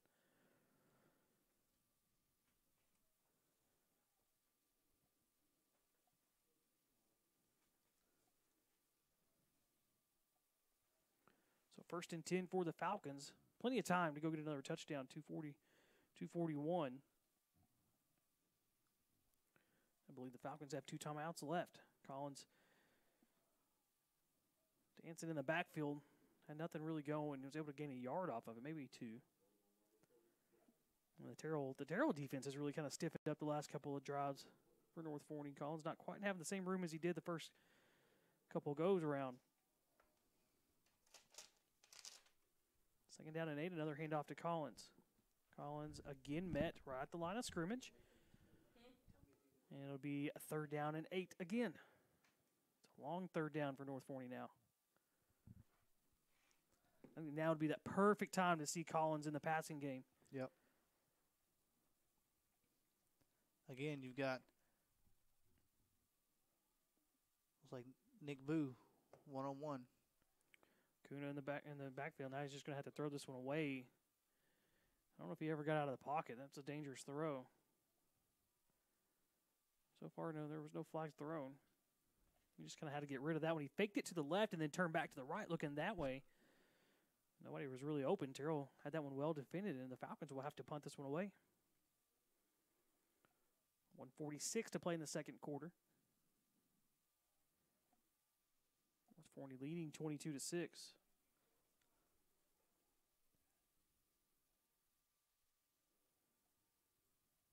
It's a short punt, and it's going to be off the hands of the Terrell return man, and North Forney's on top of it.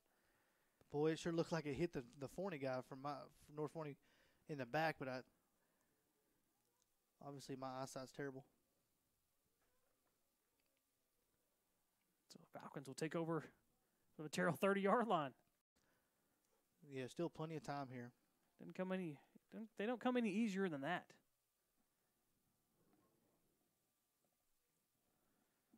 So yeah, you're right. Plenty of time.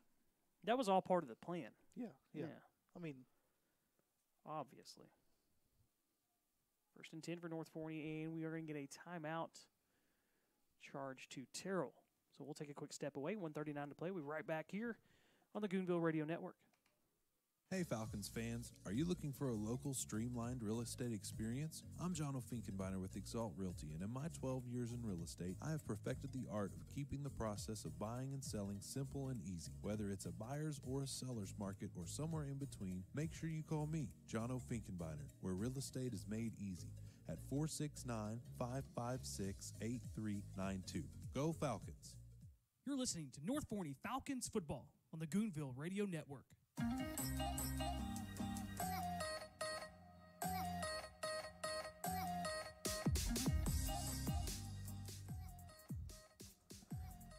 So after the Tiger timeout, looks like head coach from Terrell trying to give the referees a piece of his mind about that fumble, that muffed punt. Like he was saying, maybe you were saying that Matty touched a North Forney guy, or maybe he was too close to the Terrell returner. North Forney setting up a screen, a wide receiver screen to Boo. Boo's got some space. Boo breaks a tackle, and he's into the end zone. I don't see any flags, and the Falcons score on the wide receiver jailbreak screen. Yeah, and again, that's a couple times now from different players. We've just seen it just looks like they're faster than the opposition. Just some good burst out there tonight. Another example of that right there. Yeah, Boo had some blocks really set up well on that outside as the linemen were able to get out there on the screen blocks. Yeah, once he was able to kind of cut it back in, boy, he just took off. Yeah, and you can really see the burst that he had through there too. The extra point kick is up, and it is good. 29-6. Falcons leading. We'll stay right here. Scores? 13-10. Greenville over Sulphur Springs. That is a halftime score. The one that's kind of shocking us up here, of course, Cannon's only got a 7-0 halftime score over Forney there at City Bank. And then Roy City is up 23-7. About 5 minutes left in the first half there over Kaufman at Roy City. I need Forney to save their good game for against Greenville. Can they not do that? Can we not work that out? I'll tell you what, they're at halftime. I'll make a phone call, and we'll see what we can work out. Okay, that's all I can ask, really. Speaking of, while we got a little bit of time, speaking of big games, what do you think about that TCU-Texas game tomorrow in Fort Worth? Nervous about it. I am too. Last I saw, that Texas was only a 1-point favorite. I actually just got a text asking me if I wanted to go to that game. Yeah? Yeah. What'd you say? I mean, I think I'm going to take them up. I did have some plans already, but I think I'm going to have to just go to that game. I think it'd be They a good need one. me. They absolutely need me. And I need to wear my Earl Campbell jersey. I haven't really got a chance to wear it out. Minute and a half left in the first half. Falcons leading 29-6 and ready to kick off. Maurice will boot this one away and be fielded inside the 10-yard line. Right up the gut, out to the 30-yard line, and then dropped there, and that's where Terrell will start.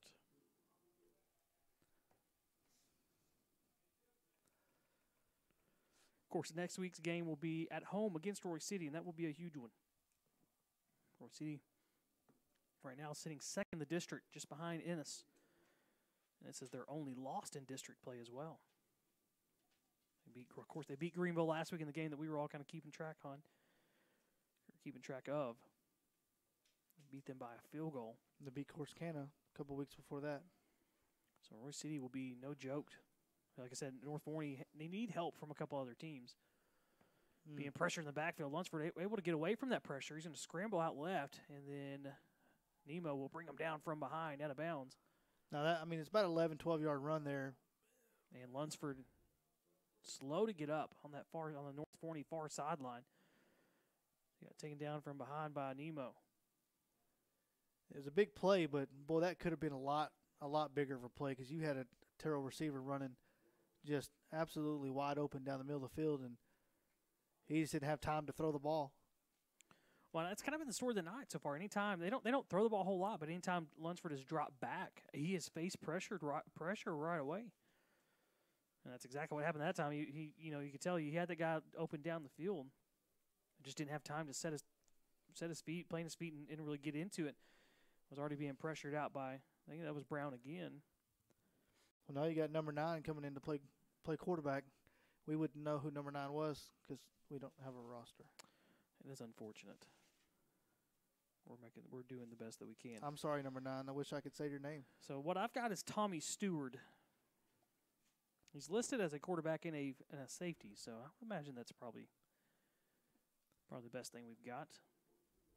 He's a 5'7" junior. He's listed at 5'7", 140. So I don't think they're going to be running the power option with him. It's 1st and 10 for Terrell. The 1:06 left in the second quarter. Got the ball at their own 42-yard line. Stewart in at quarterback. He'll turn and hand off to George. George looking for the right edge. He's got the 50-yard line inside the 45 and then gets pushed out of bounds. Yeah, kind of ran into the back of his own player. Took out a cheerleader on the near sideline, too. Or maybe the cheer coach, somebody down there. They're all patting her on the head. She's good. Anyway, it looks like we've got a clock issue.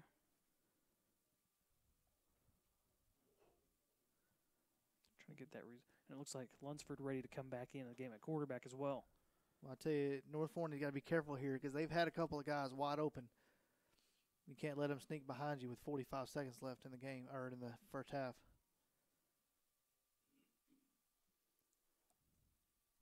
54 seconds, I think is what they're saying to put on the clock. Well, I mean, I want things too. That doesn't mean I get them. Oh, 53. 53 seconds is what they're going to get. 1st and 10 for Terrell at the 45 of the Falcons. Lunsford back in at quarterback. They fake the pitch. He's being pressured again. He's going to throw this one and ends up just throwing it out of bounds. That was Patrick Lacey putting pressure on Lunsford and dropping him. And Lunsford's slow to get up. Yeah, I think they smell blood in the water right now. They're thinking, well, if I can get on him. I forgot to mention this is the Pink Out game. We're selling shirts for the Pink Out for breast cancer awareness. And you can see all the Terrell players all have pink socks on. Some of the North Forney guys have pink towels. They had sold a bunch of pink shirts for the fans to wear, but you can't see those because they're all bundled up and under umbrellas. Looks like they're going to run a reverse coming back this way. He's got some room to run. Inside the 40-yard line, one man to beat. And he cuts back at the 10, and he's going to be in the end zone. A nice, nifty move there from Ethan Lunsford. I'm going to tell you, there was a big-time block right here about the 42-yard line that really sprung that one. 45-yard touchdown run on the reverse play. So Terrell got some tricks up their sleeve. Well, if you Terrell, you got nothing to lose. So you're saying they should run a trick play every down? Every down. I would like to see it. It'd be fun for me to watch. Statue of Liberty, flea flicker. How many can you list? Fumble Rooski. Okay, you got 3. Annexation of Puerto Rico. I don't know if that's a real one or not, but I'll give it to you. Little Giants, bro. I mean, it's been a long time since I've seen it. You don't know what I'm talking about when I say the Puerto Rico? I guess not. Oh, my Lord. Lunsford rolling out. Looking for the back of the end zone. Throws it. It's out of one Terrell receiver's hands and into another. The 2-point conversion is good. The Falcons' lead is cut to 29-14. 34 seconds to play in the second quarter. So Terrell showing a few more signs of life. Not done just quite yet. You got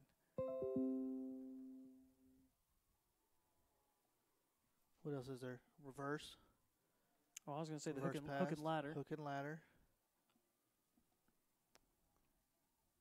I don't know.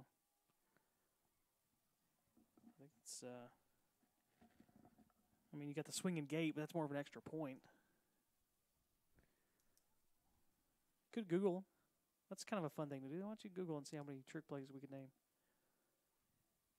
I know that's what everybody is dying to hear from us. They've been waiting all season for us to list all the trick plays. Fans or the Terrell cheerleaders are throwing out pink shirts, I think, into the stands.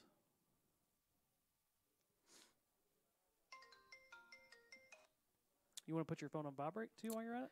The hook and lateral. We already said that one. Is that your Nani calling? Fumble Rooski.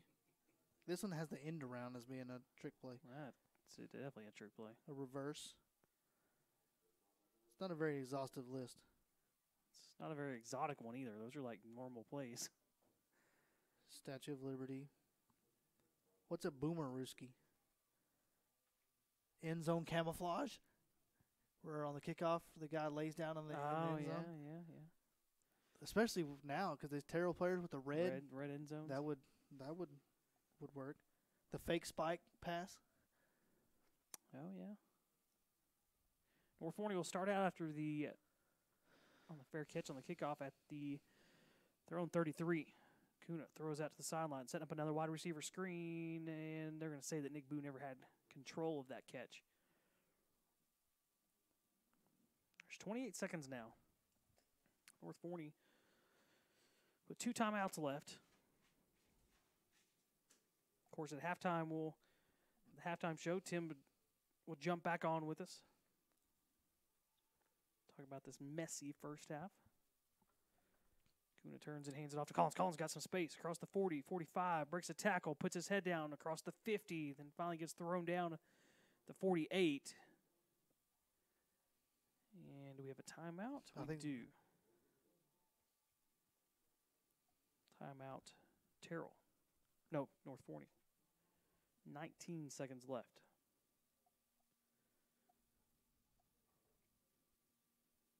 Is this about what you expected tonight? As far as score-wise goes, and I would say so. I'll be honest, I didn't expect 14 points in the first half from this Terrell offense, but I think it's been physical. Both sides of the ball have been able to find success running the ball. I expected a little more from maybe the Falcon pass attack, especially seeing how they're playing. But it's just wet. It's tough. It's not easy for sure. Well, you've seen it a couple times now. That just the play before that one, they tried to throw it out to Boo, and it went through his hands. Looked like they had some room on that one set up well, another screen. Kuna takes a snap, draws back, being pressured immediately. He's going to take off and run. Inside the 45-yard line, goes down near the 42. And we're going to get another timeout from North Forney. Well, they let that about 5 or 6 seconds run off there. 7 seconds left. That's the last Falcon timeout. I think they were hoping to maybe try to get in field goal distance. Not really the conditions you want for a field goal, but you're really left with a few options at this point in the half. At this point, do you just take a shot down the field and, maybe Dwan Johnson set him up on the far side? We know Cam Allen's a big target down there, kind of more of a Hail Mary attempt. What to see? I don't know exactly how strong. Well, you wouldn't even have to throw it necessarily to the end zone. Maybe just get the single coverage out on the far side, and then about a 20-yard post, and let him go get the ball and see if he can run with it after the catch. We got three receivers in a bunch formation to the right side. Maybe here too on the short side. Colin Shipley alone to the left. Kuna steps up in the pocket and he goes down. Looks like they were looking down that right sideline, trying to get to the end zone, but didn't have enough time to get that throw off. And we are at halftime, 29-14. Falcons lead as we're here at halftime on the Goonville Radio Network and SHN Sports. Sticky Ribs Barbecue is a family-owned business located in Forney, Texas. We have all of your favorite smoked meats complemented with homemade sides. Take a bite of our mouth-watering barbecue, slow smoked to perfection over Texas post oak on traditional barbecue pits. We offer full-service catering for any size event. Visit us at stickyribsbarbecue.com or on our Facebook page. That's Sticky with no C and Ribs with a Z. Contact us today and see what you've been missing. Sticky Ribs Barbecue. Get addicted. Your go-to for barbecue. Hey Falcons fans, are you looking for a local streamlined real estate experience? I'm John O'Finkenbeiner with Exalt Realty, and in my 12 years in real estate, I have perfected the art of keeping the process of buying and selling simple and easy. Whether it's a buyer's or a seller's market or somewhere in between, make sure you call me, John O'Finkenbeiner, where real estate is made easy at 469-556-8392. Go Falcons! Football season is in full swing. Elevate your game day experience with edible arrangements. Their fresh, handcrafted fruit is dipped in rich chocolate to create delicious, indulgent party platters. Visit the nearest edible location in Rockwall or call 972-771-6454. You can also check them out at edible.com. Be sure to mention the code word Goonville on your next order and receive 10% off. Let Edible help you win your next game day before it even starts. Our hometown Taco Casa is proud to support the outstanding programs of North Forney High School, the amazing staff, and great students. Taco Casa, still the same since 1972. Real fresh, real food, real good. Your next new car is waiting for you at Musser Chevrolet in Terrell.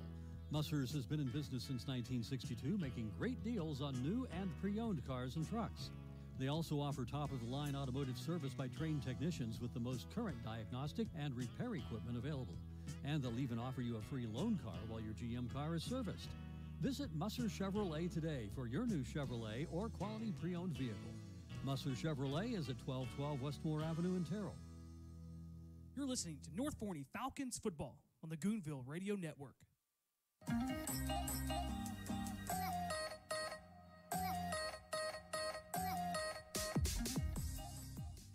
29-14, Falcons leading at halftime. It's Wally and Tim as he jumps on with us here. And we'll hear from Ayanna coming out of halftime as she catches up with Coach Jackson about the first half and what to expect from the second half. Tim, this game it really has kind of played out really as you would expect, as far as we knew that there was going to be issues with the conditions, and you can still look out there and you still see the mist just kind of going in all different directions, it seems like, out in the field. It's really cold, and that just makes it hard to do a lot of things. One being throw the football, as we saw on a big third down. Acuna went to throw the ball at one point and slipped right out of the back of his hand. And then it also makes it hard to, when you do throw the ball, to actually catch the balls. We've seen a number of drops from both teams and a number of muffed kick return or punt returns from a couple from Terrell at least. Makes it hard to do those kind of things. And North Forney really likes to throw the ball around. Not so much Terrell, but Terrell is having a problem hanging on to the ball when they've been running it. And that's really been the big story of the first half, is just sloppiness on both sides. Yeah, it has, and this is one of those games that you kind of worry about because you come into it and you see the weather conditions, and as you look outside, it's sort of swirling around and it's wet and it's cold and the ball's difficult to hold on to, and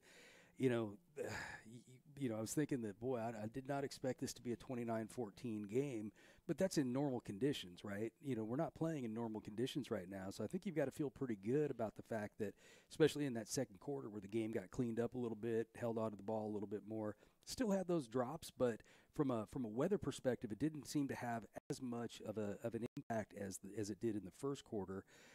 The concern is that North Forney just hasn't really been able to move the ball, or wasn't able to move the ball as well in the second quarter as they had in the first quarter. And I don't know if those are adjustments that Terrell's made or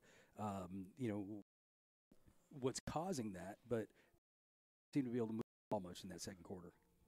Yeah, I mean, the game started out with a fumble on the opening kickoff return from Terrell. Their own at the Terrell 27-yard line. Their first play is a wide receiver pass that they throw it out to Shipley, and then he throws it down in the end zone to Cam Allen for the touchdown. And then the next possession, North Forney kind of took it down the field. I think it was 4 or 5 plays, and they ran the ball really well, capped off by that touchdown, the 1-yard run from Collins.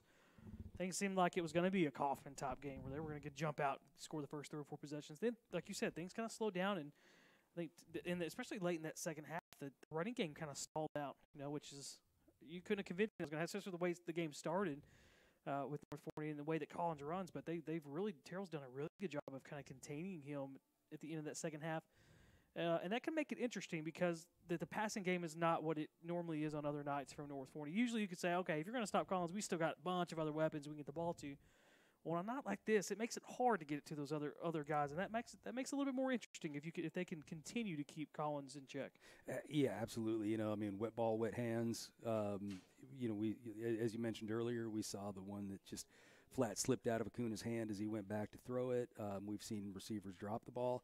So I think that, best case scenario, you're going to keep the ball on the ground.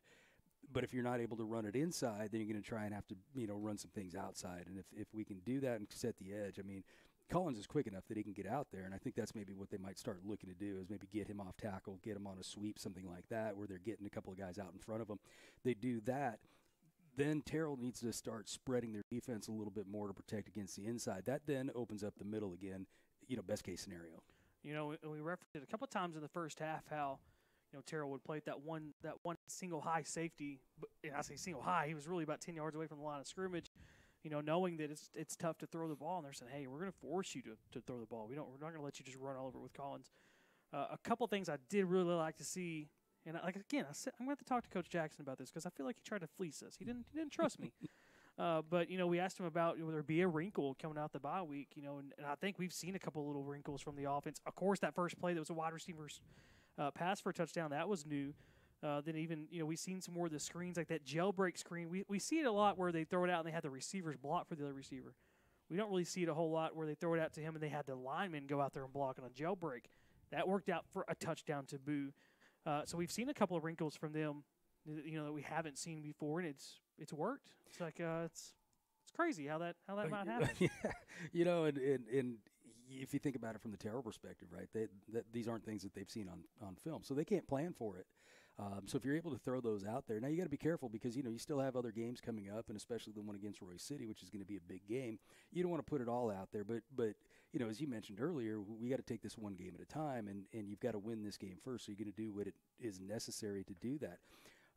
I think that if we can see some of those things that maybe Terrell hasn't seen, and you've said this game after game after game. Let's get some of these guys in space and see what they can do, because you saw it on that play on that wide receiver screen that Boo just ran by guys. There's some speed on the outside. We talk about Ty Collins all the time, but Boo's got speed. DeJuan's got speed. There's speed on the outside. So let's see if we can use that to our advantage. Get them the ball and let them make some moves. Again, in conditions like this, it's going to be a little more difficult. But you still have to do that because, again, if you become one-dimensional, you allow them to pack the box, it's going to be more difficult to run the ball. Well, let's take a quick step away, and we'll come right back. I want to talk a little bit about the North Forney defense when we come back right here on the Halftime Show on the Goonville Radio Network. Sticky Ribs Barbecue is a family-owned business located in Forney, Texas. We have all of your favorite smoked meats complemented with homemade sides. Take a bite of our mouth-watering barbecue, slow smoked to perfection over Texas post oak on traditional barbecue pits. We also service catering for size event. Visit barbecue.com or on our Facebook page. That's Sticky with no C and Ribs with a Z. Contact us today and see what you've been missing. Sticky Ribs Barbecue. Get addicted. Your go-to for barbecue. Hey Falcons fans, are you looking for a local streamlined real estate experience? I'm John O'Finkenbeiner with Exalt Realty, and in my 12 years in real estate, I have perfected the art of keeping the process of buying and selling simple and easy. Whether it's a buyer's or a seller's market or somewhere in between, make sure you call me, John O'Finkenbeiner, where real estate is made easy at 469-556-8392. Go Falcons! Football season is in full swing. Elevate your game day experience with edible arrangements. Their fresh, handcrafted fruit is dipped in rich chocolate to create delicious, indulgent party platters. Visit the nearest edible location in Rockwall or call 972-771-6454. You can also check them out at edible.com. Be sure to mention the code word Goonville on your next order and receive 10% off. Let Edible help you win your next game day before it even starts. Our hometown Taco Casa is proud to support the outstanding programs of North Forney High School, the amazing staff, and great students. Taco Casa, still the same since 1972. Real fresh, real food, real good. Your next new car is waiting for you at Musser's Chevrolet in Terrell. Musser's has been in business since 1962, making great deals on new and pre-owned cars and trucks. They also offer top-of-the-line automotive service by trained technicians with the most current diagnostic and repair equipment available. And they'll even offer you a free loan car while your GM car is serviced. Visit Musser Chevrolet today for your new Chevrolet or quality pre-owned vehicle. Musser Chevrolet is at 1212 Westmore Avenue in Terrell. You're listening to North Forney Falcons football on the Goonville Radio Network.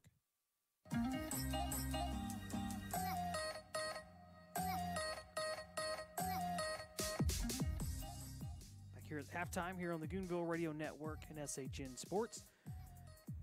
29-14 Falcons leading the Tigers at halftime. Tim, we talked about the offense before we went to break. Now let's talk a little bit about the defense. You know, we knew it was going to be – it's always interesting when you play a team that is so unconventional like Terrell is. At times they've had 3 running backs in the backfield, and it's just so weird to see. I look at it and I'm like, man, that is just weird. They have a quarterback that plays under center instead of in the shotgun, and that is so weird to see these days. And then they do a lot of handing the ball off, and every once in a while they'll turn and pitch it. And then a couple of times they would kind of fake that pitch and then hand it back on that counter. They'd hand it off going the opposite way back to the other way.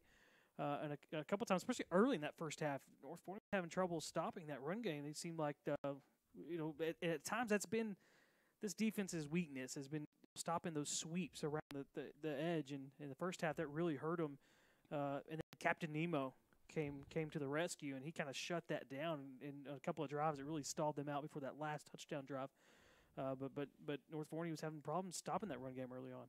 They were, and one of the things that I think if you talk to the coaches throughout the season, one of the challenges they've had is to stay disciplined and just to execute according to the game plan. You've got guys that maybe are pinching down instead of setting an edge, and they're aggressive mistakes, but they're mistakes that'll hurt you. And they're mistakes that did hurt you or have hurt you throughout the season. In the loss to Greenville and the loss to Corsicana, I mean, those are games that I think everybody would agree are winnable. Or were winnable, and we just did not execute. And I think that you saw that first drive where Terrell went down the field, and you were getting kind of the same impact where guys just weren't in their position. They weren't covering their responsibilities, and Terrell just went right down the field and ended up scoring on that. And I think that you saw them make some adjustments and after that first drive, and they were able to shut them down until they had that reverse. And that's one of those things that. That's just hard to plan for. And then on that play, you got a great block from the quarterback who took out a defender that had set the edge, but he was trying to force things out, and he just came out and just blew him out. And then as he got closer to the end zone, the 2 North Forney players ran into each other and weren't able to make the tackle there. Well, so, and that's what, we talked about North Forney having some wrinkles and tricks up their sleeve. That was a trick from Terrell on that reverse, it worked for North Forney offensively a couple times, and, it worked against them on defense too. I think one of the things that really helped North Forney's defense, after that first drive or two, was being able to force a couple of turnovers, get those fumbles, kind of get them playing a little bit behind the chains. That, and any time that Terrell has dropped back to pass, I mean, you can't run the ball 100% of the time. You have to drop back at some point to pass, whether it's a play action or something like that. Every single time that Lunsford has dropped back to pass, he has had a guy in his face right away. Most of the time it's Roderick Brown. Some of the time it's Nemo. Even Patrick Lacey has had a time or two back there. But I think that's really helped too, because when you're a team like Terrell, when you go to pass, those are your big plays. Those are you want to really make North Forney pay when you're not running the ball. And so when you get either sacked or it's incomplete right away, and then all of a sudden you start playing from behind the chains, and your short chunk offense, that really is going to hurt you. And I think that really played into North Forney's favor in the first half. Absolutely, I would agree. And there were a couple of times that let's face it, North Forney got lucky. They ran a couple of screen passes, and one where the running back was wide open and had blockers in front of him. He just flat dropped the ball. I think he was turning around to start running before he'd actually made the catch. And sometimes it's better to be lucky than good. And in that case, North Forney was extremely lucky. They were very fortunate that ball dropped, because he may still be running if he makes that catch. But again, that goes back to what you were saying about that pressure. It just didn't have time to he didn't have time to really set up, and Lunsford had to get rid of the ball before he probably wanted to, because he had pressure in his face. And as long as the Falcons can continue to put that pressure, it makes things on the back end much easier for them. Well, why don't we take a quick step away, and then we'll have James hop on here and talk a little bit more about the second half upcoming right here on the halftime show. It's 29-14 Falcons lead on the Goonville Radio Network. Sticky Ribs Barbecue is a family-owned business located in Forney, Texas. We have all of your favorite smoked meats complemented with homemade sides. Take a bite of our mouth-watering barbecue, slow smoked to perfection over Texas post oak on traditional barbecue pits. We offer full-service catering for any size event. Visit us at stickyribsbarbecue.com or on our Facebook page. That's Sticky with no C and Ribs with a Z. Contact us today and see what you've been missing. Sticky Ribs Barbecue. Get addicted. Your go-to for barbecue. Hey Falcons fans, are you looking for a local streamlined real estate experience? I'm John Finkenbeiner with Exalt Realty, and in my 12 years in real estate, I have perfected the art of keeping the process of buying and selling simple and easy. Whether it's a buyer's or a seller's market or somewhere in between, make sure you call me, John Finkenbeiner, where real estate is made easy, at 469-556-8392. Go Falcons! Football season is in full swing. Elevate your game day experience with Edible Arrangements. Their fresh, handcrafted fruit is dipped in rich chocolate to create delicious, indulgent party platters. Visit the nearest Edible location in Rockwall or call 972-771-6454. You can also check them out at edible.com. Be sure to mention the code word Goonville on your next order and receive 10% off. Let Edible help you win your next game day before it even starts. Our hometown Taco Casa is proud to support the outstanding programs of North Forney High School, the amazing staff, and great students. Taco Casa, still the same since 1972. Real fresh, real food, real good. Your next new car is waiting for you at Musser's Chevrolet in Terrell. Musser's has been in business since 1962, making great deals on new and pre-owned cars and trucks. They also offer top-of-the-line automotive service by trained technicians with the most current diagnostic and repair equipment available. And they'll even offer you a free loan car while your GM car is serviced. Visit Musser Chevrolet today for your new Chevrolet or quality pre-owned vehicle. Musser Chevrolet is at 1212 Westmore Avenue in Terrell. You're listening to North Forney Falcons football on the Goonville Radio Network.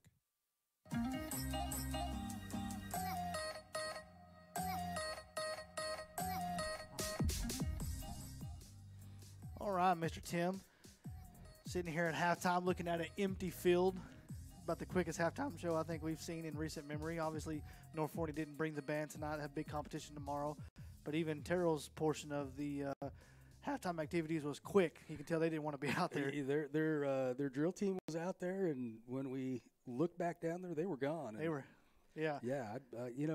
And actually, when they're taking the field, I'm thinking, if they're going to be kicking and moving around like that, you're talking ACLs, you're talking about ankles being blown out, I mean, it's just nasty down there.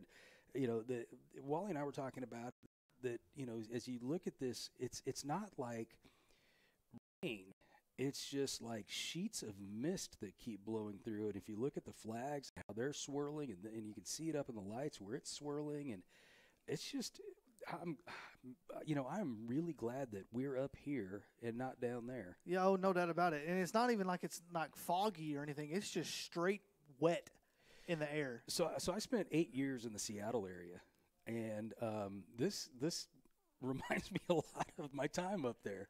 It's just nasty, and that's why the Great Northwest leads the world probably in suicide rate, just because it's just gloomy and gross, and they're also the birthplace of heavy metal music.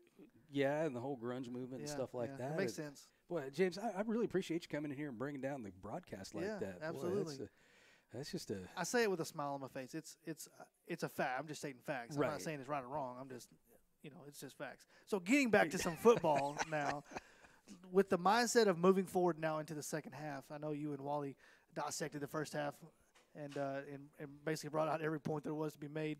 But moving forward into the second half, the first thought that comes to my mind is that, Ty Collins has had some success tonight. He has shown the last 3 or 4 weeks that he can be a workhorse, and given the opportunity tonight, he's shown burst. He's shown he can break tackles. He's shown speed. With the score the way it is, the way the weather is, does it not make sense to just feed the beast here in the second half? Yes and no. They do need to throw, because if you become one-dimensional, it makes it more difficult, because then they start packing the box, and then you don't have enough players to be able to open up those lanes. They are going to need to continue to throw. Obviously, it's going to be difficult in these conditions. I think if Collins is going to be the workhorse, which he will be in the second half, I'd really like to see them try and get him to the outside. Sure. Just if nothing else, just to show Terrell that they're able to do that, get him to the edge, because what's happening now is when he's going into the middle, he had early success. Well, they learned from that, and they made adjustments, and their ends are coming down, and it's just creating kind of a mess in the middle there, and he's not having as much success with that. If you get him out to the edge, then they've got to respect that. They're going to start opening up a little bit, and then that will open just kind of keep them guessing. Right now, they know, okay, they're going to go straight up the middle, and it's just a matter of, can you get enough helmets on them, and there aren't enough hats down there. Sure. I'm thinking the mindset is, you want the clock to run. You want to get out of here, quick, sooner rather than later, with weather and you don't want turnovers. Sure, absolutely. And conditions like this, there's a chance a ball skips off a hand, it comes up short, you overthrow it, and we've seen some overthrows tonight. And one thing that you don't want, and this is what happened in the Greenville game, is that you let them stay in the game and they start believing in themselves. Well, Greenville believed in themselves all the way to a victory, and in the end, they were dominating that game. So you don't want to give Terrell that kind of mindset that, hey, we're in this game and we can win this thing. So, we've talked about it throughout the night tonight, with highlighted the 5 fumbles there in the first quarter, the drop passes that seemed to be just routine on both sides of the ball, the screen pass there on the Terrell side, and a couple of plays here were just hit right in the chest. It's a sloppy atmosphere. Is there anything that they can do to eliminate that, to help that, whether it be, I don't know if they can, can you draw the ball off, in between plays, throwing new balls in, or what can be done to eliminate that, or at least, lower it, the chances? Yeah, who was it, the Raider that had the stick 'em all over his hands? Way back when, I think that's about the only thing that you can really do. You can cover the ball, but it's going to sit there. Now, as quick as North Forney moves the ball. Yeah, you can't really top in between plays, yeah. But at the same time, I think that you just have to be, then it comes down to play calling, right? Sure. You want short, quick passes. You want, you're going to run the ball quite a bit. Other than that, the thing I'm really surprised about is that the footing has been okay. Sure. You know, so that must be something. You know, there must be something on that turf that or they just all have the right cleats, because you don't see people slipping around, and when it gets wet like this, and it's just really it would seem to be really slick. I mean, there's a glare on the turf, so you know it is really really wet. And it's either draining really well or they got the right cleats, but you haven't seen anything like that happen. Yeah. So that's a good thing, you know, as far as having the traction. Well, if I could say that, you know, as far as the defensive side of the ball for North Forney, you would say 14 points. Doesn't sound like a crazy number. You wouldn't think that would be anything to shake a stick at necessarily. But we've seen a couple of big plays from Terrell, and a couple that probably should have been big plays, but you know we were able to get pressure on the quarterback where they just didn't see wide open, you know, receivers down the field. What's the message to the team at halftime to say, hey, you know, we got to eliminate these big plays? Well, that's a great question, and I think it all comes back to, you know, something that we've talked about all season long, and that's just execution and discipline. And Wally and I talked a little bit about that, but the bottom line is, you know, cover and stay in your lanes, make sure that you've got things covered up. You know, the good news in all of that is that you have had the pressure that has forced the quarterback so that he isn't able to see that. So the front end is really covering up for the back end, and they just got to keep that pressure up and make sure you keep contained, because there was the one play that Lunsford got out and he, you know, had that 12-yard run. And you just have to avoid those types of plays, 'cause those are the things that keep the chains moving. For sure. And now on the other side of the ball, I would say, you know, North Forney's had success running the ball. They've had open receivers. I think the play calling has been you know, on point for the most part. The one thing I would say, man, they're just struggling with is Acuna's had pressure on him all night long. You know, what do you do to shore that up? Can you bring in maybe an extra blocker? Or can you know, is it a play calling thing? What can you do to give him some more time to throw the ball? Well, you know, one of the things that I would like to see is I'd like to see them get Acuna on the run. You know, move the pocket, you know, roll the pocket a little bit, get him outside, give him a clear lane to see those receivers, and you know, mix that in with some quick passes. You know, something that he doesn't have to, you know, he can take a 3-step drop and get rid of it, as opposed to trying to set up and find a receiver. You know, a lot of those passes, they're looking deep downfield. You know, what Wally and I talked about earlier was get it to those receivers in space and let them make some moves. We see what happens when they do that. You know, and if you're picking up 6-8 yards at a time, you string those together and you're moving down the field pretty nicely. The other part of that is, you know, like on the screen pass to Boo, I mean, he's able to just outrun guys, and you know, those are the types of things that I think that you're going to want to see in the second half, especially with the weather being what it is. Sure. So coming up on 4 minutes here left in the halftime period, what does North Forney need to do to keep the score balanced in the way that it is and to leave Terrell, Texas with a win? Control the ball on both sides. And they've done a pretty good job of that. I think that you know, it's going to be the offense is going to have to start executing a little bit better. And I think, like I said earlier, I think what that means is maybe getting Ty Collins out to the edge, maybe working in some quick passes, because you're right in saying that, you know, when Acuna drops back, he's getting a lot of pressure. Yep. So, you know, if we can get the ball out of his hands quickly, get it to the guys in space, you know, possess the ball and just move the ball down the field, which is typical North Forney football, I think we come out of here with the win. The other side of that is we got to keep the defense executing and staying disciplined, because after that first drive, they really did that, and they shut them down until they ran that reverse. And, you know, and that was just a well-executed play on Terrell's side. You got to give him credit for that. Well, we will see here in about 3 minutes if North Forney can come out and do those exact things that you said. And hopefully tonight when we wrap this up, we leave here with the score at least balanced the way it is and come out of here with a win. So thank you, Tim. We'll be back here in just a minute to start the second half. You're listening to the North Falcon football on the Goonville Radio Network. Sticky Ribs Barbecue is a family-owned business located in Forney, Texas. We have all of your favorite smoked meats complemented with homemade sides. Take a bite of our mouth-watering barbecue, slow smoked to perfection over Texas post oak on traditional barbecue pits. We offer full-service catering for any size event. Visit us at stickyribsbarbecue.com or on our Facebook page. That's Sticky with no C and Ribs with a Z. Contact us today and see what you've been missing. Sticky Ribs Barbecue. Get addicted. Your go-to for barbecue. Hey Falcons fans, are you looking for a local streamlined real estate experience? I'm John O'Finkenbeiner with Exalt Realty, and in my 12 years in real estate, I have perfected the art of keeping the process of buying and selling simple and easy. Whether it's a buyer's or a seller's market or somewhere in between, make sure you call me, John O'Finkenbeiner, where real estate is made easy at 469-556-8392. Go Falcons!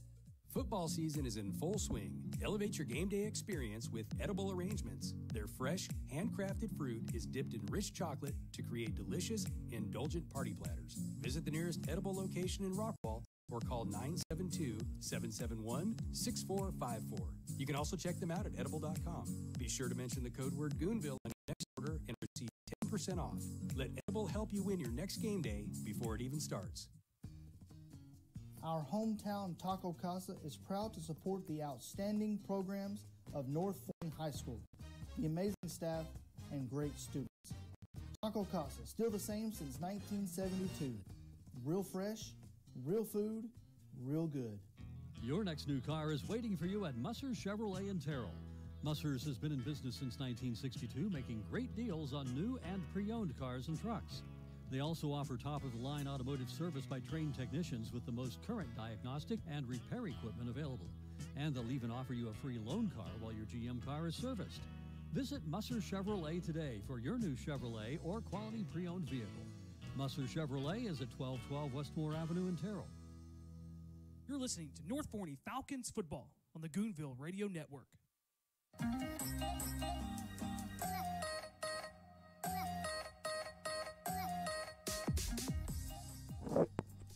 29-14. Get ready to start the third quarter. Terrell kicking off to North Forney. Ty Collins and LaMarcus Curtin back deep to receive before the Falcons. This one is a high kick, but it's going to be fielded at about the 16-yard line by LaMarcus. They're going to run the little end around to Ty Collins. Collins with some space on that far sideline across the 45, roped out of bounds near the 50. Now one man to beat, and he could not beat him. Just an update here. Greenville is now up 25-13 over Sulphur Springs, and that is due to two kickoff returns there in the second half. One of them was an onside attempt that was returned for a touchdown. That is just not what you want to hear as a Falcons fan. It's pretty tough luck. The district standings in a 6-0. First place, Corsicana 5-1, Roy City 4-1. Of course, Roy City will jump Corsicana as Collins takes the first handoff of the second half for a first down. But we do have a flag on the play, and it will come back for holding against the Falcons. In a 6-0 in first place, Corsicana 5-1. Second place, Roy City 4-1 in third place. Then Greenville 3-2 in fourth place with North Forney 2-3 right behind them. Problem with Greenville being just that one game up is that they have the tiebreaker against North Forney. So even if they come up with the same record in district play, the only thing that would help us if another team were to make it a three-way tie, and then it would turn to point differential. That would mean that one of those other teams would have to lose twice in the last three games. Collins with a nice move to elude a defender in the backfield, kind of just turned his body sideways and just skipped through that tackle. Gets a lot of that back, and they're already back in the line of scrimmage wanting to move fast again. Terrell's still shuffling around on defense. Second down and 4. Another handoff to Collins. Collins with the hole, and then that hole disappears. And Collins gains about 2 yards, and that's going to make it a third and a long 1. Yeah, Collins running hard tonight. I'd like to see him get lots of carries here in the second half and get this clock ran down. Kuna throws, and it's through the hands of Shipley. Second game in a row that Shipley's had a ball go right through his hands like that. Of course, this game, it's not the first time we've said it, and it probably won't be the last time we say that it goes through somebody's hands. But that does make it 4th down and 1 now. And the Falcons leaving their offense out on the field. And Acuna has been pretty accurate tonight as well. And so that's something that you can at least feel good about. Collins gets the handoff, but he is met right away. And Terrell forces a turnover on downs. Wow. Terrell was ready for that one. Yeah, that's the last thing you really wanted as North Forney fan. You just don't want to give Terrell any hope, especially here in the third quarter. Well, especially early to start it. Yeah, if you go down and score a touchdown, I wouldn't say it's over.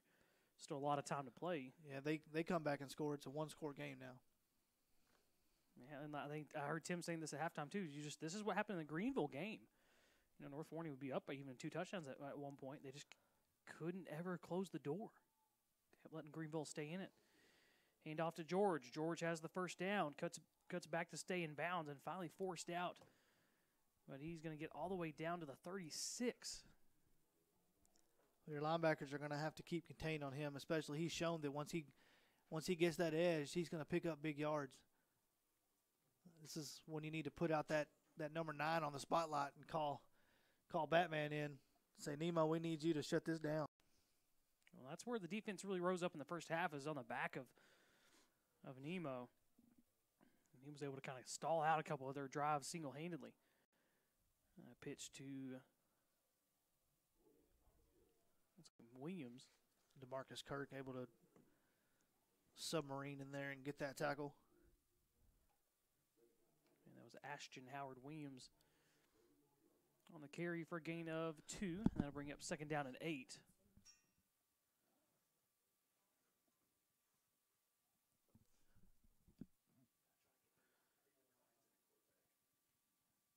Looks like Stewart in at quarterback. He's going to turn and pitch it to D.D. George. And George gets dropped right on cue. Akanimo Sukwo. Nemo on the tackle. Loss of 2, and it's going to be back to third down and 10. Looks like they're going to give him the line of scrimmage, although it didn't look like he made it back. Interesting to see Stewart out there at quarterback. This is where you want the Falcon defense to stand up and get the ball back for your offense. I don't see Lunsford on the sideline anywhere. Third down and 10. It's a Sticky Ribs Barbecue third down money down. A throw, and it's going to be incomplete through the receiver's hands. And that was Ashton Howard Williams, the intended receiver. So Terrell now will face fourth down and 10 from the Falcon 36-yard line. Now, Terrell had the ball. It was fourth down and 6 in the first half. And D.D. George was able to score from 28 yards out on fourth down. So this is definitely a dangerous situation if you're North Forney. Well, if you're North Forney, you know they're not coming up the middle. It's going to be either a sweep top out to the sideline top run, or it's going to be a pass. Yeah, the only time they've gone in the middle is when they've countered back. Hand off to George, trying to get the outside edge, but it looks like Roderick Brown able to wrap him up before he could get out there with some help from Jules Dims. And that will be a turnover on down, and the Falcons defense rises up for the turnover on downs. And he looked like he had some room to run. Give credit to that defense because they stood strong there. That's what you have to do, is be able to get get him before he gets through the hole. And that's what the Falcons were able to do. First down and 10 for North Forney from their own 35-yard line. 2 receivers, 1 split to each side. Collins has taken every snap at running back so far tonight. He'll take this one. It's driven back after he reaches the 41-yard line, gain of 6 on the play. Earlier in the year, it was Collins and Soto that split snaps. Of course, with Soto not around anymore, it's pretty much the Collins show now. Gonna throw this one out, and it's through the hands of Cam Allen. So we've tried that play a couple times tonight where they just kind of sneak him out from the tight end position, just into the flat. And it's going to make it third down and 4. We do have Ayanna. We'll catch up with her in just a moment as she stands by with Coach Jackson coming out of halftime. Third down and 4. High snap. Get the handoff to Collins. Collins pushing, and he's getting help from Talley. Still on his feet, and he's got the first down. He had him wrapped up at the line of scrimmage, and he needed 4 yards still. And he got a couple on his own. Then he got Talley to kind of help push him from behind to help push that pile. And the Falcons stay alive to move the chains. Well, that's just been Collins' style for the last 4 weeks. It's just you're just not going to bring him down on your own. They fake the handoff to Collins. They throw high to the sideline, and it's through the hands of an extended DeJuan Johnson. And finally, for the first time tonight, Collins is going to catch a break. And we're going to get Captain Nemo come in and take some running back carries. Well, if he's anything like he's done on the defensive side of the ball, look out. Hand off to Nemo. Nemo right up the middle. Nemo with a gain of 6, 7, 8, 9. Finally, they bring him down about a yard, almost 2 yards short of the first. Into Tiger territory to the 46. That'll bring up 3rd down and 2. North Forney wants to move fast. 8:20 to play in the third quarter, leading 29-14. Another handoff to Nemo. This time Nemo's got the left side. It's wrapped up by the ankles by Khaled Johnson. Well, I'm just waiting on this Nick Boo down here. It just seems like he's on an island all by himself with this one-on-one defender. I'm just waiting on him to just throw it up and let him go get it. Hand off to Collins, who's back in the game. He gets met right away. He's got a gain of 2. Was Khaled Johnson on the tackle. Johnson, the main tackler tonight for Terrell, is their stud linebacker. Not playing tonight for whatever reason. Acuna rolling out to his right, throws back over the middle. Had a man, DeJuan Johnson, streaking across on the drag route, but he just underthrew him. That's going to bring up a long 3rd down. It'll be 3rd down and 8 for the Falcons. And that time they kind of did what Tim had suggested there at halftime, kind of roll the pocket out a little bit and give him some passing lanes, and he definitely had a chance there, and he had a guy open. He just kind of underthrew him. 3rd and 8. Receiver split to each side. 2 tight ends on the right. Kuna throws over down the seam, and it's good coverage there from Terrell. Looking for DeJuan Johnson, and Johnson was draped by the defender. And it wasn't pass interference. It was just really good coverage. Yeah, that was about as clinical as you could be. So that'll force Rodriguez and the punt team to come out for North Forney. 7.5 minutes to play in the third quarter, 29-14, Falcons on top.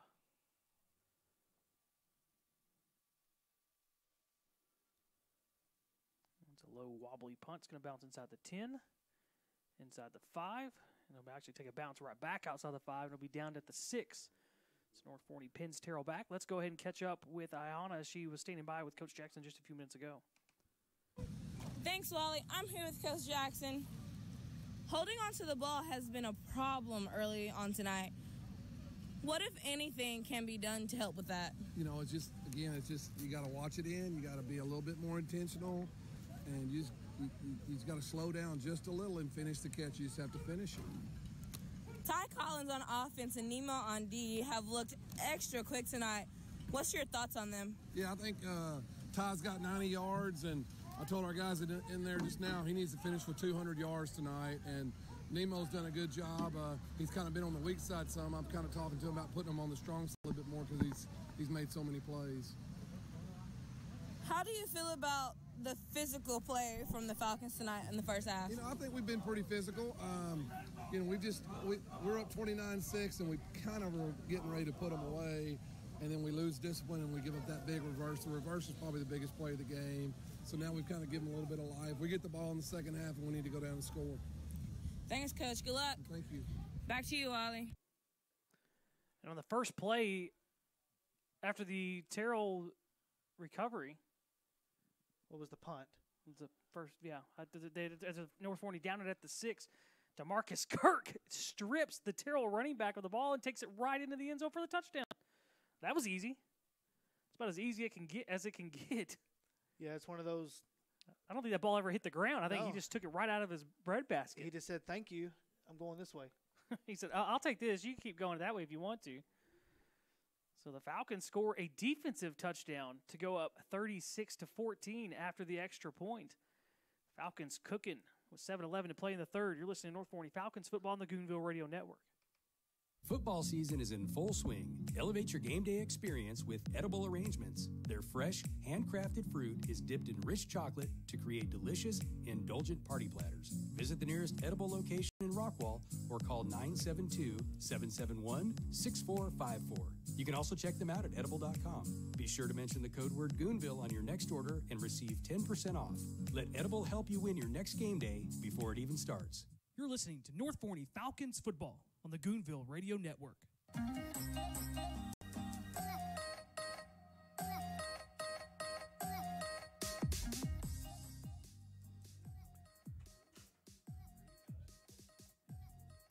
36-14, Falcons on top.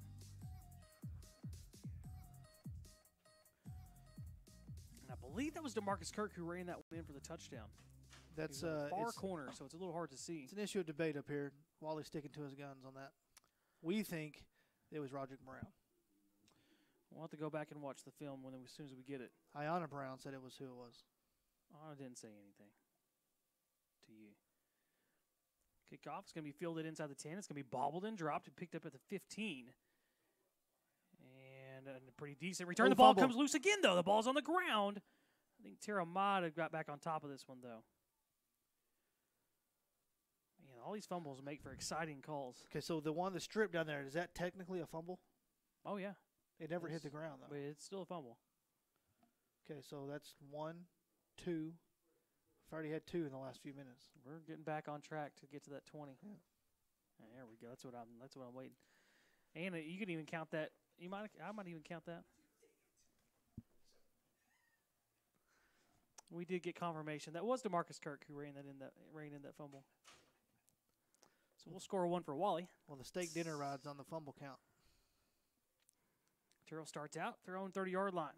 Driving back to pass is Stewart. He'll be pressured back across the other side. Picks up a block, got some room to run across the 40, still on his feet. Finally pushed out of bounds as he gets near midfield. They'll mark him out at the 47. Stewart looks to be a bit more of an athlete than Lunsford was back there in the first half. Yeah, I don't know how well he can throw the ball, but he's definitely got some wheels. Lunsford is nowhere to be seen. I don't see him on the sideline, or he hasn't been in the game in the second half. Yeah, anytime you outrun Nemo, you can say you've done something. So big first down for the Tigers. And now Stewart's out of the game. We're in another. Looks like Khaled Johnson, the linebacker. He's got some rushing numbers on the year. And he will just sneak it right up the middle. Keeps the snap, and they're going to keep pushing the pile. Finally gets stopped. Almost got a first down. It looked like he was going to get stopped for maybe a gain of 1 or 2. Able just to keep pushing the pile all the way for a gain of 9. And now he comes out hurt. You know, I was noticing that he was limping a little bit before he even went in that play. Then he comes out limping even more, and now he's holding his right buttocks. Yeah, it looks like a hip. Second down and 1 for the Tigers.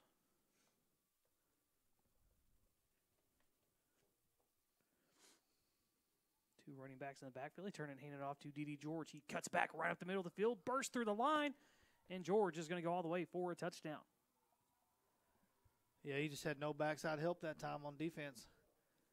I think it was a nice vision there from him, too. It started out right, then you see him all of a sudden kind of plant his feet in the ground and cut right up the middle. This North Forney defense has been susceptible to the run really all season long. It's kind of been their bugaboo. Well, and the problem is once they break 1 or 2 tackles and make that one move, there's just no – the pursuit seems to be gone on the backside, especially in the secondary. So the extra point kick is up, and it looks to be good.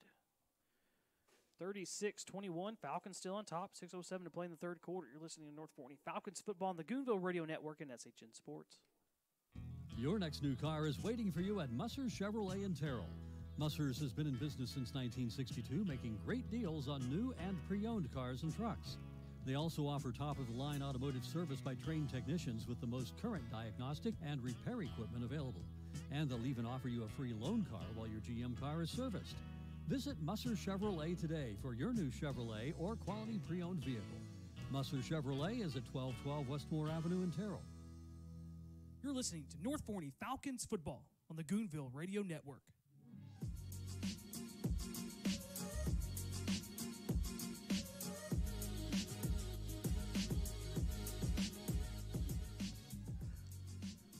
$36-21 now. See, Tigers 46-yard touchdown run from D.D. George. And they are getting ready to kick off to the Falcons. Ty Collins and LaMarcus Kirk back deep for North Forney. They're both standing at about their 15-yard line.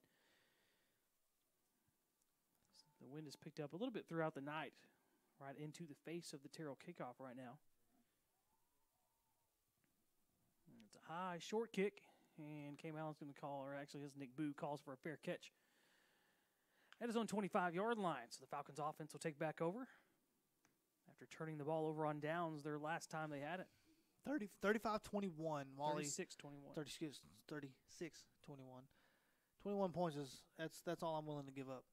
Yeah, I don't want to give up any more either. To this Terrell team. You just can't do it, especially when you know they're one-dimensional tonight.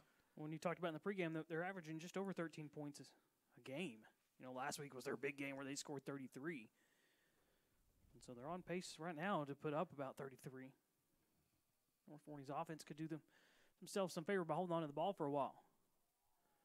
Collins gets tackled by Khaled Johnson, who gets up celebrating. That was a very nice tackle there in the hole. Anytime you tackle Collins one-on-one, it's going to be a nice tackle. 2nd down and 6. They fake the handoff. They throw out. It's complete into the flat. It's Collins Shipley.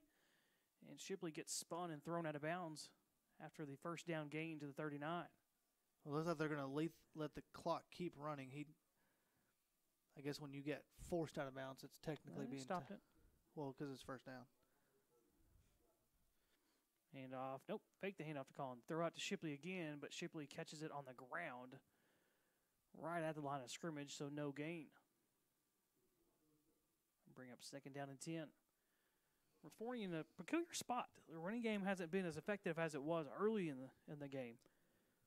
And as we've seen, it's just hard to complete passes in this type of weather. They're going to throw again. It's complete out in the flat, setting up a screen. Looks like that was DeJuan Johnson. And he'll get to the 45-yard line and make it 3rd down and 4.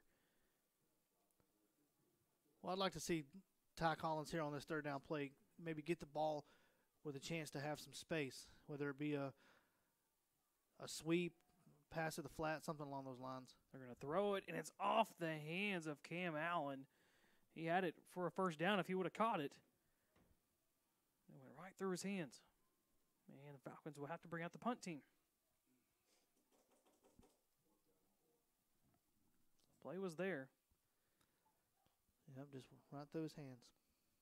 It's really tough conditions, though. A lot of rain out there. I don't see any rain. I wonder if this could be a spot for a fake punt. I don't think we've seen North Forney run a fake punt this year. But they're going to punt this one away. And it's going to be fielded by the Tiger, who was falling down to the ground when he caught it, when he caught it. That was the other Lunsford. So Terrell, trailing by just 15 points.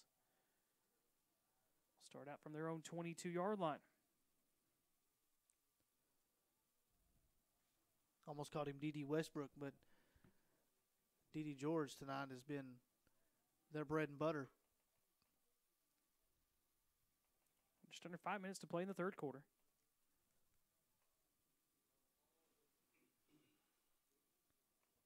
First and 10 for Terrell. Turn and hand it off to George. George cuts back again. This time he doesn't get very far. Gain of maybe 3 on the play. Roger Brown on the tackle that time.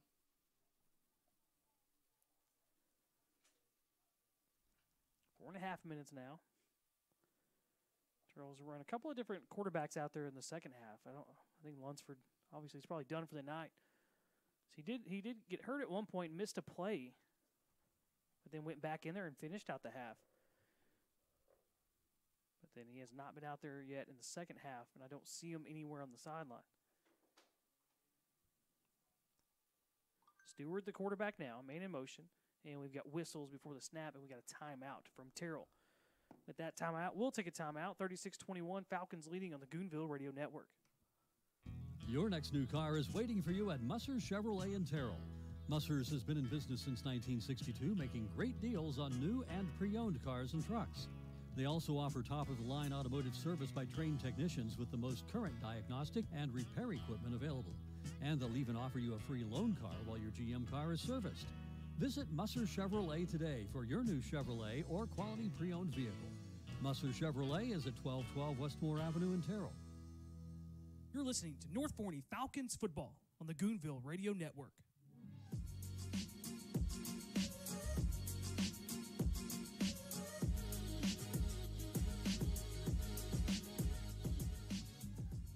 James, you got some scores for us from around the rest of the district?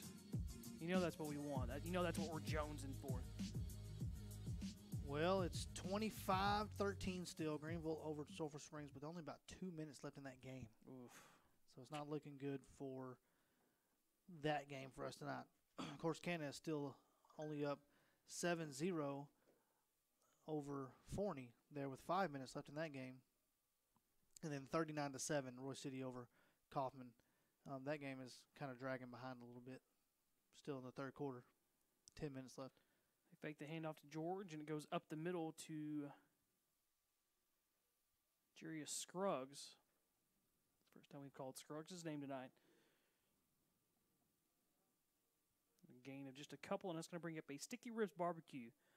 Third down, money down. It'll be 3rd and 6.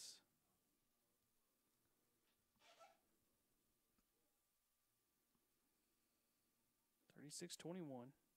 Terrell taking their time with their offense.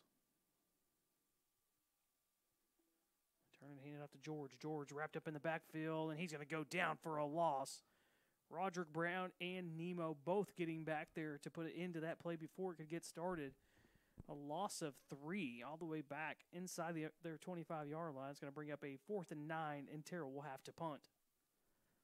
Well, anytime tonight that North Forney has absolutely needed a play defensively, Nemo has been there. I know we've said his name numerous times tonight. And this is where you want to get the ball back, and you really want to go down and score and just kind of not necessarily the nail in the coffin, but you're definitely teeing it up. Terrell on the punt. North Forney showing pressure. A short, high punt. And it's going to bounce back a couple of yards.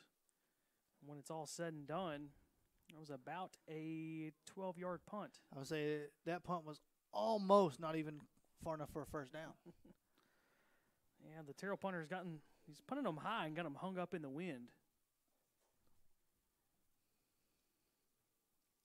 And they haven't gone very far as a result. It's 2.5 minutes to play in the third quarter. 36-21, Falcons leading. They'll start with good field position at the Terrell 33. Hand up the middle to Collins. Collins with a bit of a crease. Down to the 25. Lunging ahead. Going to be about a yard short of a first.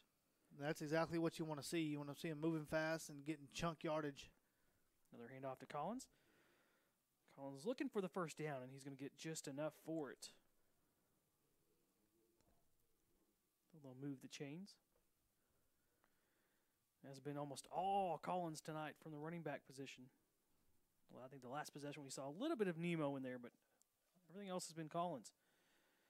Speaking of, they hand it to him again. Through the line with the initial burst. Down just outside the 15-yard line, a gain of 8. Is exactly what you want. And if you want, this is kind of setting up perfect timing for a pass play here. Collins again up the middle. Puts his head down, gets some help from some offensive linemen to push that pile a bit. Near the 10-yard line. That'll be enough for another first down for North Forney. Sets up 1st and 10 from inside the 11. North Forney is still get a first down if they get inside the 1. Gino takes the snap. This time he keeps it. Trying to break away from a defender. Man, really showing some power near the 5-yard line. And we've got a couple of Tigers down, slow to get up. Yeah, that was a perfectly executed little fake there, little option. Saw the end come crashing down, and Acuna just kept it himself and then showed some real strength there, dragging a couple of defenders to pick up positive yardage. We do got a Tiger down on the play. 1:21 to play here in the third quarter. Of course, next week's game will be back home against the Royce City Bulldogs. 7:30 kickoff, 7:10 pregame show starts right here on the SHN Sports Network on YouTube. Of course, we already mentioned that those are every game, even including this one, is must win for North Forney to get the playoffs. They also need some help from some other teams. They didn't get what they wanted tonight from Sulphur Springs to try to beat Greenville. Next week, Greenville takes on Forney. And then I know Greenville has the game against Ennis at the end, but They still need them to lose another one outside of that Ennis game. And that is a 25-13 final. And Corsicana final over Forney, 7-0. Talk about an ugly, gross game. I bet that was boring. 7-0. Look and see next week. I believe it's Greenville and Forney next week. Yeah, you got Roy City takes on North Forney at Citibank.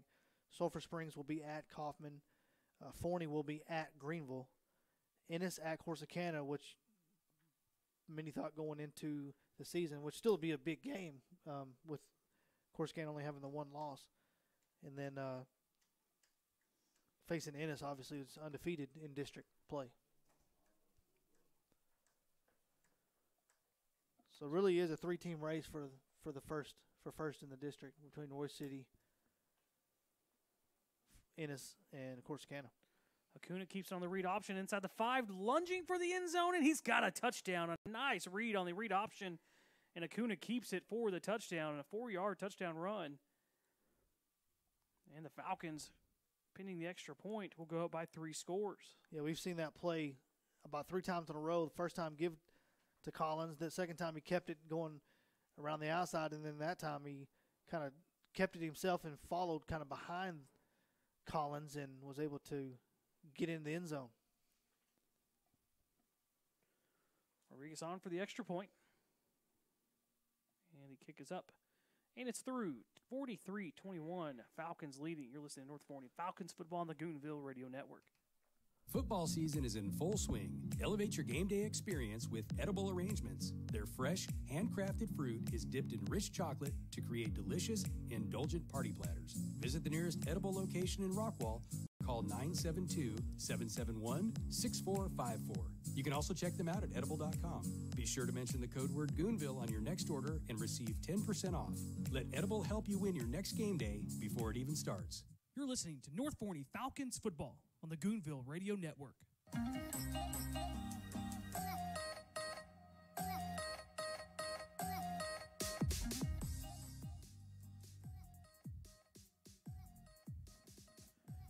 (43-21), Falcons on top. Just a minute 10 left here in the third quarter. Most of the other games around the district have already gone final. Sulphur Springs Greenville game went final. And the Corsicana Forney game went final.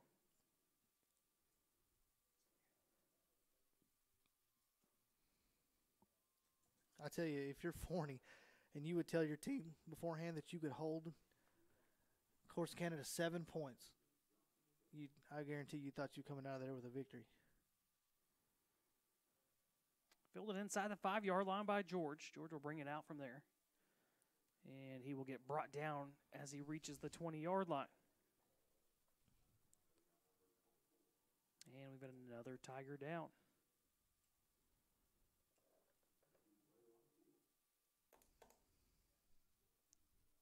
Of course, that game next week against Roy City is at home, and then the final game of the season will be on the road at Sulphur Springs. And we'll see. I mean, honestly, we'll know by the end of next week if that game at Sulphur Springs is going to actually matter for anything. Because, if you lose to Roy City next week, then it definitely doesn't. But even if you beat Roy City and Greenville wins again, then that means that they would already have that spot locked up. Now, does Roy City play the last week of the season, or is that their bye week? Because if you beat Roy City and then they lose again, then that could get you in. No, Roy City has Terrell the last week of the season. Yeah. In Roy City. So, yeah, so really we will know by the end of next week. Why don't we take a quick step away? We still got a Tiger down the field. Listening to the Goonville Radio Network on SHN Sports. Our hometown Taco Casa is proud to support the outstanding programs of North Forney High School, the amazing staff, and great students. Taco Casa, still the same since 1972. Real fresh, real food, real good. Your next new car is waiting for you at Musser's Chevrolet in Terrell. Musser's has been in business since 1962, making great deals on new and pre-owned cars and trucks. They also offer top-of-the-line automotive service by trained technicians with the most current diagnostic and repair equipment available. And they'll even offer you a free loan car while your GM car is serviced. Visit Musser Chevrolet today for your new Chevrolet or quality pre-owned vehicle. Musser Chevrolet is at 1212 Westmore Avenue in Terrell. You're listening to North Forney Falcons football on the Goonville Radio Network.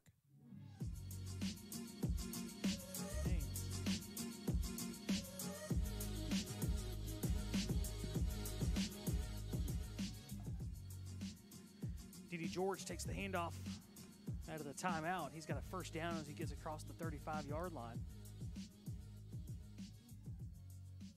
Things are heating up in this press box because my window's starting to get a little fogged up too. I think it's just all the hot air you've been blowing. Well, I mean, it should have fogged up a long time ago. That's the case. I got some noise coming from somewhere in the room. I can't figure out where it's coming from. Hand off again. This time Brown's going to wrap him up in the backfield and get helped out by a host of other Falcons. A loss of almost 2 on the play. That brings up second down, and they'll say a loss of 1. It'll be second down and 11.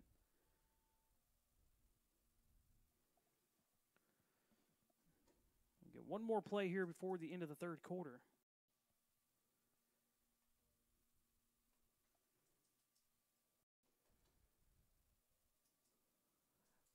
Say it's going to be a run play to D.D. George. They pitch it to George, and he's met right away by Nemo and LaMarcus Kirk. Actually, that's Monaco and Kirk. And that's going to be a loss of 2 more, and that's going to break it a 3rd and 13. But they will have to attempt that after we start the fourth quarter. After 3 quarters of play here from Terrell Memorial, it's 43-21, Falcons on top. Wally, James, Tim, and Ayanna for North Forney Falcons football on the Goonville Radio Network. Hey Falcons fans, are you looking for a local streamlined real estate experience? I'm John O'Finkenbeiner with Exalt Realty, and in my 12 years in real estate, I have perfected the art of keeping the process of buying and selling simple and easy. Whether it's a buyer's or a seller's market or somewhere in between, make sure you call me, John O'Finkenbeiner, where real estate is made easy at 469-556-8392. Go Falcons! You're listening to North Forney Falcons football on the Goonville Radio Network.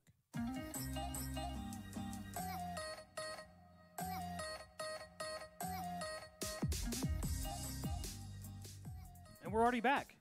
12 minutes to play in the fourth quarter. Falcons leading 43-21. Looks like we're back just in time to start the fourth quarter. Pretty sure that's literally what I just said. 3rd and 13 for Terrell from their own 34-yard line. Stewart in at quarterback. Let's come on in relief of Lunsford. 2 running backs in the backfield. They fake it to both of them. Being pressured is being sacked for a big loss. Roderick Brown chases down Stewart from behind. Takes both of his shoes off. Not sure one, did. Both of his shoes. How does that even happen? Wow, I did not even notice that first, but you're right. I've never seen that, but I've seen one slip off. Roger Brown said, not only am I tackling you, I'm jacking both your shoes. And he's like, well, if you're going to get away from this, you're going to do it completely shoeless, homie.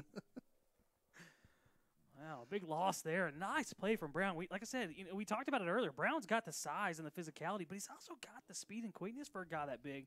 And he put it on display there. Stewart, we saw earlier, was a fast guy. And he was able to catch him from behind and force this Terrell punt. Shipley staying his own 45-yard line. The punting game has been adventurous, to say the least, for Terrell. This one a little bit better punt. It's going to get some more distance on it. It's going to bounce and get a nice roll inside the 30. Shipley thought about it for a second, picking it up. It's finally going to come to rest at the 26-yard line, and the Falcons have a chance to put that nail in the coffin. Yeah, they teed it up on the last possession. Defense came through, made a terrific stop there. Now their chance to actually start to put that hammer, the head of the hammer, on the nail. 10:54 to play in the fourth quarter. Falcons start out from their own 26-yard line. They hustle up to the line. Bit of a bunch formation. They run a player in motion. They fake it to him, hand it off to Collins. Collins scooped up, and he was able to muster out a couple of yards out to the 30. Kind of gave Terrell some of their own medicine there. Was a little bit of misdirection in the backfield. Well, they broke the huddle and went quickly to the line, too. That's a lot like Terrell does. And now they're going to get a couple of substitutions in. Looks like DeMarcus Kirk will come in to play running back for Ty Collins. First time we've seen Kirk out there tonight at running back. And right away, he'll get a chance to show some ability. Takes the handoff. And he gets out close to the 35-yard line. They'll give him the 36. He's near a first down marker, but I think he's just short. I know the risk sometimes of coming in, especially if you haven't really touched the ball all night, is you're trying to get acclimated to that slippery surface of the ball. So they actually did give him a first down on that. And the next play goes for a gain of 2 yards to the 39. It's kind of a weird sequence there. They bring in Shipley and take out Talley, the tight end. I'd just say that's at least 3 yards. 3 receivers to the left and 1 to the right. Kuna takes a snap. Thought about handing it off. Now he's just going to have to keep it. And now he's going to be caught in the backfield with nowhere to go. Dangerously gets slung around. Yeah, I think that was kind of a miscommunication there in the backfield. I don't know if it's a broken play necessarily, or if he just, at the last second, he's like, no, I meant to hand that off, and it was too late. Well, I think it was a read option that he wanted to give it as a read, and I don't think Collins was expecting, or Kirk was expecting it. And so he's like, well, I kind of wanted to give that to you. Now I got to go. A big loss. That makes it 3rd and 13 for the Falcons. They're just going to turn and hand it off to Kirk, and Kirk is going to get met right away, and it's Khaled Johnson again. I don't know about that play call. Well, North Forney had a chance to slam the door. From some of their own doing and some of the Terrell defense, they're not going to be able to do it this time around. Under 9 minutes to play, and the Falcons will have to punt. As good as Nemo's been defensively for North Forney, Khaled Johnson's starting to put on a defensive performance of his own for Terrell. Yeah, we can definitely see why he's received the praise that he has. It's a short punt, and it's going to bounce near a Terrell player, but it doesn't touch him, and it's finally downed by Archimus Talley at the 45 of Terrell. So we've had a couple of seesaw possessions here back and forth.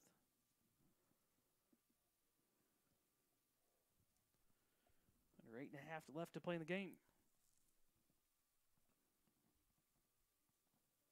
Do you have any guess at what a group of Falcons is called? Is it a covey? No. Do you know the answer to this? Yes. Well, first of all, do Falcons even travel in groups? Well, they have a name for it, so if they do, they do. Have you heard of this word before? Yes, but not in this term. Okay, all right. So it's we maybe would Stewart fakes the handoff and gets sacked in the backfield. I think that was Chandler McGee coming off the edge. 30. For the sack, and it's a loss of 7 on the play. So this word is used to describe a group of Falcons. Is it just something that we use in life, but for another? Yes. Yeah. Okay. Yeah. Right. What's it start with? A B. A B. Yeah. It's got 2 A's in it. Actually, it's got 3 A's in it. 2 are back to back. 2 receivers split out to the left. 2 running backs. They turn and hand it off for a gain of about 3. I have no idea any words that have A and A back to back. Jarius Scruggs on the carry. It would be a Bazaar. Never would have guessed that. There's actually a couple of different names for it. One of them is Bazaar. Another one's Erie. EYRIE. And then another one is Ringing, Stooping Up, and Tower. A Tower of Falcons. I like that one. We can say that from now on. Maybe we can add that into the name of something. I don't know. I think I like saying Bazaar, though, too. 3rd and 13. It's the Sticky Ribs Barbecue. 3rd down, money down. A handoff that's not going to get back to the original line of scrimmage. Nice job there from the Falcons D, and that's going to force a 4th and 11. It was There's a bazaar of Falcons there to stop them from getting back to the original line of scrimmage. We should make a T-shirt with that word on it, bizarre. Just that's all it says is bazaar? I'm just saying with the word in it. I don't know. Well, I'm just like I'm spitballing with you. Like yeah, some sort of slogan of some sort for bizarre. Okay. Like bizarre is bizarre? I don't know. I don't understand where this is going. Terrell's going to go for it on 4th down, and it's not looking great, but then George makes a play out of it, and he's going to go the distance all the way for a touchdown on 4th down again. A big 4th down touchdown against the Falcons. That time, 56 yards on 4th and 11, and the Tigers just won't go away. I thought he maybe stepped out of bounds a couple of times here on the sideline, but regardless, you had him dead to rights in the backfield. Yeah, really, North Forney got some penetration back there, and that's what I'm saying. It didn't look really good for Terrell. Then all of a sudden, he just kind of found that lane, and we've seen tonight George has got some speed. Once he kind of gets to the open, you're not going to catch him. And for a bigger guy, too. The extra point is up and good. 43-28, Falcons leading. You're listening to North Forney Falcons football on the Goonville Radio Network. Football season is in full swing. Elevate your game day experience with edible arrangements. Their fresh, handcrafted fruit is dipped in rich chocolate to create delicious, indulgent party platters. Visit the nearest edible location in Rockwall or call 972-771-6454. You can also check them out at edible.com. Be sure to mention the code word Goonville on your next order and receive 10% off. Let Edible help you win your next game day before it even starts. You're listening to North Forney Falcons football on the Goonville Radio Network.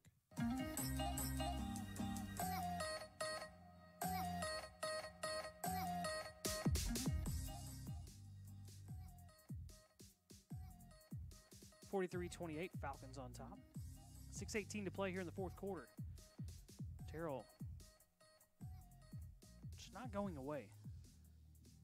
I'd like to see the stat line for George tonight. How many yards They're actually he's going got. to make them kick that again, too. So I guess there was a penalty against Terrell. I didn't even see it. Didn't see the flag or anything. And both special teams trot back out there. So we'll redo it. And this one barely scoots through. It just went over the crossbar. Maybe somebody might have got a piece of it. So 43-28 is the score now, with 6:18 to play in the 4th.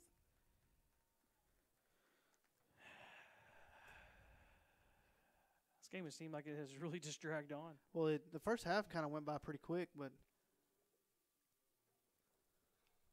I would venture to say that most other games in the district are now complete. Yeah, you could say that, I guess. I mean, who really knows what most other games means, but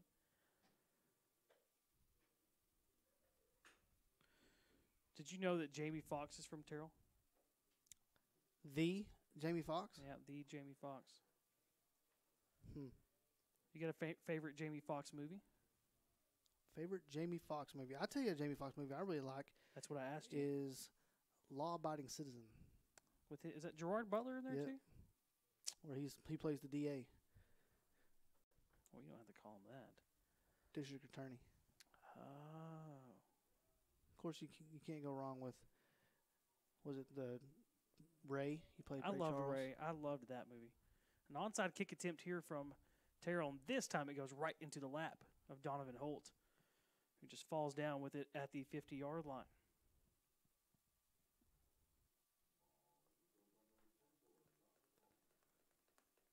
Did you already tell me what a group of tigers is called? Yeah. Is that a streak? Streak. Okay. I'm also seeing ambush. Yep. I saw that one too. Tigers. Okay. North Forney's offense trots out on the field. The ball at their own 49-yard line. Ty Collins back in at running back. 2 tight ends, 2 receivers. Collins takes the handoff. And he's going to struggle to gain a yard. They do give him midfield. No, it doesn't actually ever go down, but they do whistle it dead. That's going to bring up 2nd down and 9. The running game, not the same as it was early in the first half for North Forney. Well, you know, Terrell knows that what North Forney's trying to do here. They're trying to run the ball, trying to run the clock out. They're stacking the box. I just think if you're North Forney, just one chance over the top. Another handoff to Collins. This time he's got more of a crease, and this time he's going to bulldoze over a couple of Tigers. Inside the 40-yard line, has a first down. They'll mark him at the 37. That time, that wasn't Callan Johnson. If I say that time, Callan Johnson went for a ride, but it wasn't him. Under 5.5 minutes to play in the fourth. Falcons up by 15. It's kind of been a seesaw back and forth here in the second half. North Forney go up by 3 touchdowns, then Terrell answers back with a touchdown. The North Forney goes up by 3 touchdowns, and then Terrell comes back. This game has never really felt like Terrell had a real threat, been a real threat to win it. But then they've also never felt like they were really ever out of it either. It looks like finally the rain has kind of let up too. It's not misting anymore. Another handoff to Collins. He puts his foot in the ground. And you know what's been kind of a fun battle to watch here, especially in the second half? Ty Collins and Callan Johnson. Yep. You know, because it feels like they meet each other in the middle of that whole almost every play. You know, you saw a couple times earlier Callan Johnson get up celebrating with the big hit, and then that time you can see him kind of like shaking off, like, ooh, that one didn't feel good head-to-head with Collins. It would have been a lot of fun to see Morris out there too, those two linebackers together. Yeah, Collins is probably one of the more physical backs that Terrell's is going to face all year. Just runs with a purpose, always finishing the run downhill. Collins another handoff, sifting his way through first line of defense for Terrell. Gains a couple of yards. Looks to make it 3rd down and 4 for North Forney, and we're getting a timeout on the Terrell side. So we'll take a quick step away. 4:04 to play in the fourth. 43-28 Falcons lead here on the Goonville Radio Network. Your next new car is waiting for you at Musser's Chevrolet in Terrell. Musser's has been in business since 1962, making great deals on new and pre-owned cars and trucks. They also offer top-of-the-line automotive service by trained technicians with the most current diagnostic and repair equipment available. And they'll even offer you a free loan car while your GM car is serviced. Visit Musser's Chevrolet today for your new Chevrolet or quality pre-owned vehicle. Musser's Chevrolet is at 1212 Westmore Avenue in Terrell. You're listening to North Forney Falcons football on the Goonville Radio Network.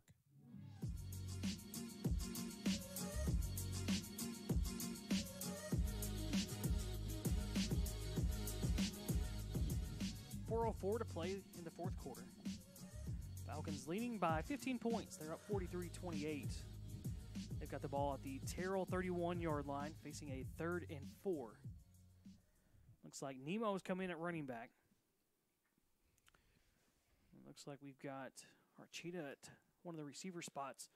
Acuna keeps the snap, and he loses the ball. It's picked up by Terrell, running back the other way. Thankfully, Nemo is able to tackle the defender before he gets to midfield, but that could have been dangerous.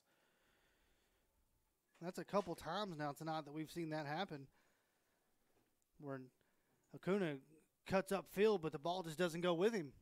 And Tim has to put on the brakes and write down some more notes before he can even get out the door. Wow, that's an interesting turn of events. You know, I wonder what they were going to do once they took Collins out of the game. I figured that would be a spot you leave him in. You just came off a timeout, so you should be decently rested. Not that Nemo's not capable of getting a couple of yards. This time they hand it off to George, trying to get the left edge again. He cuts back, eludes one defender, and then finally taken down by Ethan Monaco, but not before he gets a first down near the 40-yard line. This one's not over yet. A couple of real nice cuts there from George. It seems like North Forney is able to kind of string him out and string the play along, but he just finds that little gap and kind of turns his body sideways and cuts through and able to pick up a first down. So 1st and 10 for Terrell at the Falcon 40-yard line.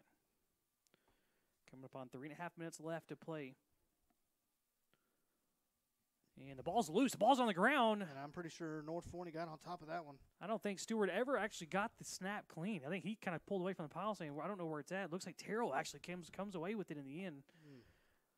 I, like you, saw a Falcon player try to bend down there and pick it up before anybody else even realized it was on the ground, but I don't think he ever secured it. This one's become more interesting than we would have expected it to be. Coming up on 3 minutes left. The one thing that will work against Terrell here is their offense is not built to score quick. But they've done it several times tonight on just routine run plays. I think it's got to get to fourth down before they have any success. Yeah. Stewart drops back. He's going to roll out to his right, looking to set something back up to the left. LaMarcus Kirk is over there. He wrapped him up to start with, but Cal Johnson breaking some tackles, still on his feet, finally gets brought down by Nemo. Boy, you can just tell Cal Johnson's just a big, strong guy. He's just tough to bring down. But Nemo able to finish the job before it got ugly. You know, the impressive thing about some of these Terrell players is they go both ways. They play a lot of snaps. Johnson being one of them, he plays every defensive snap, and then he's been out there quite a bit on offense tonight. Morris, when he plays, is the same thing. He plays a little bit more at running back than Johnson does. So a big loss to the play brings up 3rd down and 19. Stewart drops back, facing pressure, going to step another screen. It's intercepted by Brown. Brown looking to pick up a block from Nemo. He switches hands, and he's going to get dropped inside the 20 near the 15-yard line. You're right. He was pointing Nemo, saying, hey, block him, block him. That one was deflected. I don't know if that was by Nemo who deflected it, but then it went right into the lap of Roderick Brown, who you could tell he wanted to take that one back to the house. Well, I tell you, with under 2 minutes now to go, North Forney getting the ball inside the 15-yard line. That's gonna put a real. The lady is what do they call the fat lady is warming up her voice right now. Yeah, she's doing her vocal exercises and hasn't quite sung yet, but she's ready to. I think if we get it in the end zone here, she's gonna let it out. It'll be 1st and 10 for North Forney from the Terrell 16-yard line. To be honest, that North Forney could probably run out the rest of the clock here and not even have to score. Hand off up the middle. It's Collins. Collins breaking away from a tackler, and then a second, finally getting wrapped up at the 10-yard line after a gain of 6. We've got them. It's got to hold on to the football. That's the name of the game now for the next minute and 40 seconds. Forney trying to get out of here with a win. I think if you pick up a first down, it's over. Then I don't know what the timeout situation is. Looks like they got. Terrell's got 1. We've got all 3 left. Under a minute and a half. North Forney taking their time getting the play in. Coaches won't even give them the play until it gets down to 15. It's like, hey, we don't trust you. Just we'll give you the play when we're ready to give it to you. We've trained you too well. Kuna, another handoff to Collins. Collins spinning away from a defender, still on his feet inside the 5. Pushing. The pile goes. Touchdown, North Forney. What a run there from Collins. And then at the end of it, he gets helped out by 3 or 4 other Falcons. The bazaar of Falcons helping him out there. I think that one might have even been a tower of Falcons. Yeah, it could have been. And as the North Forney coaches have put off the headsets, they're packing up shop. Terrell side doing the same thing.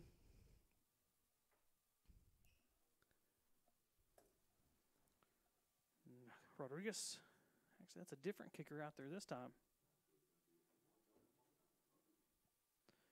Extra point kick is up and good. And they have hung a 50 spot.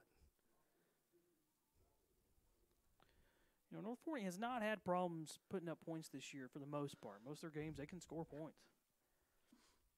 Their defense at times. And it seems like the defense it's streaky. Yeah. Like they'll have 3 or 4 series where you're like, man, these guys have come to play. Then there's a couple times you're like, man, it's a big play. If we could just not give up a 56-yard run on 4th down.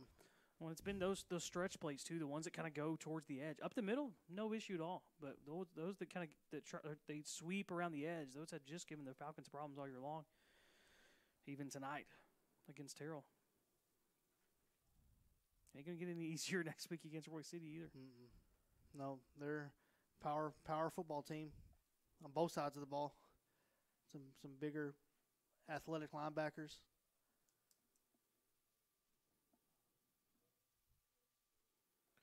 Just under a minute left to play in the 4th quarter. North Forney looking to get back to 500 in district play. They have not been there since they lost to Ennis way back in week 4 of the season. Here we are, week 9. Rodriguez just gonna pooch this one to the 32-yard line. Fielded there from Terrell. Only a couple yards and gets dropped before the 40.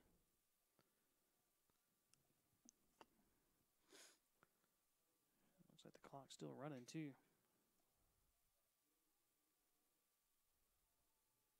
50-28, Falcons leading. Just a few moments here left in this game. Falcons needed a win tonight to stay alive in the playoff race. They got what they needed.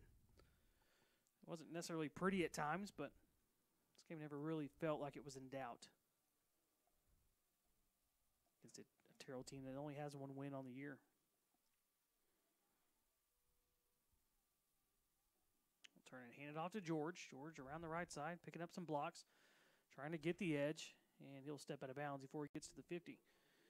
I will say, George, he's really good at kind of reading those blocks, setting up those blocks around the side. He's patient. Definitely he's patient, especially on the outside. You know, he's able to, and that's at times not that's been the problem with Terrell. Nemo and company has been able to kind of chase it down from the backside, but where they've had success is when they've been out there and that pursuit has not been there, and you give George some space and he's going to find it.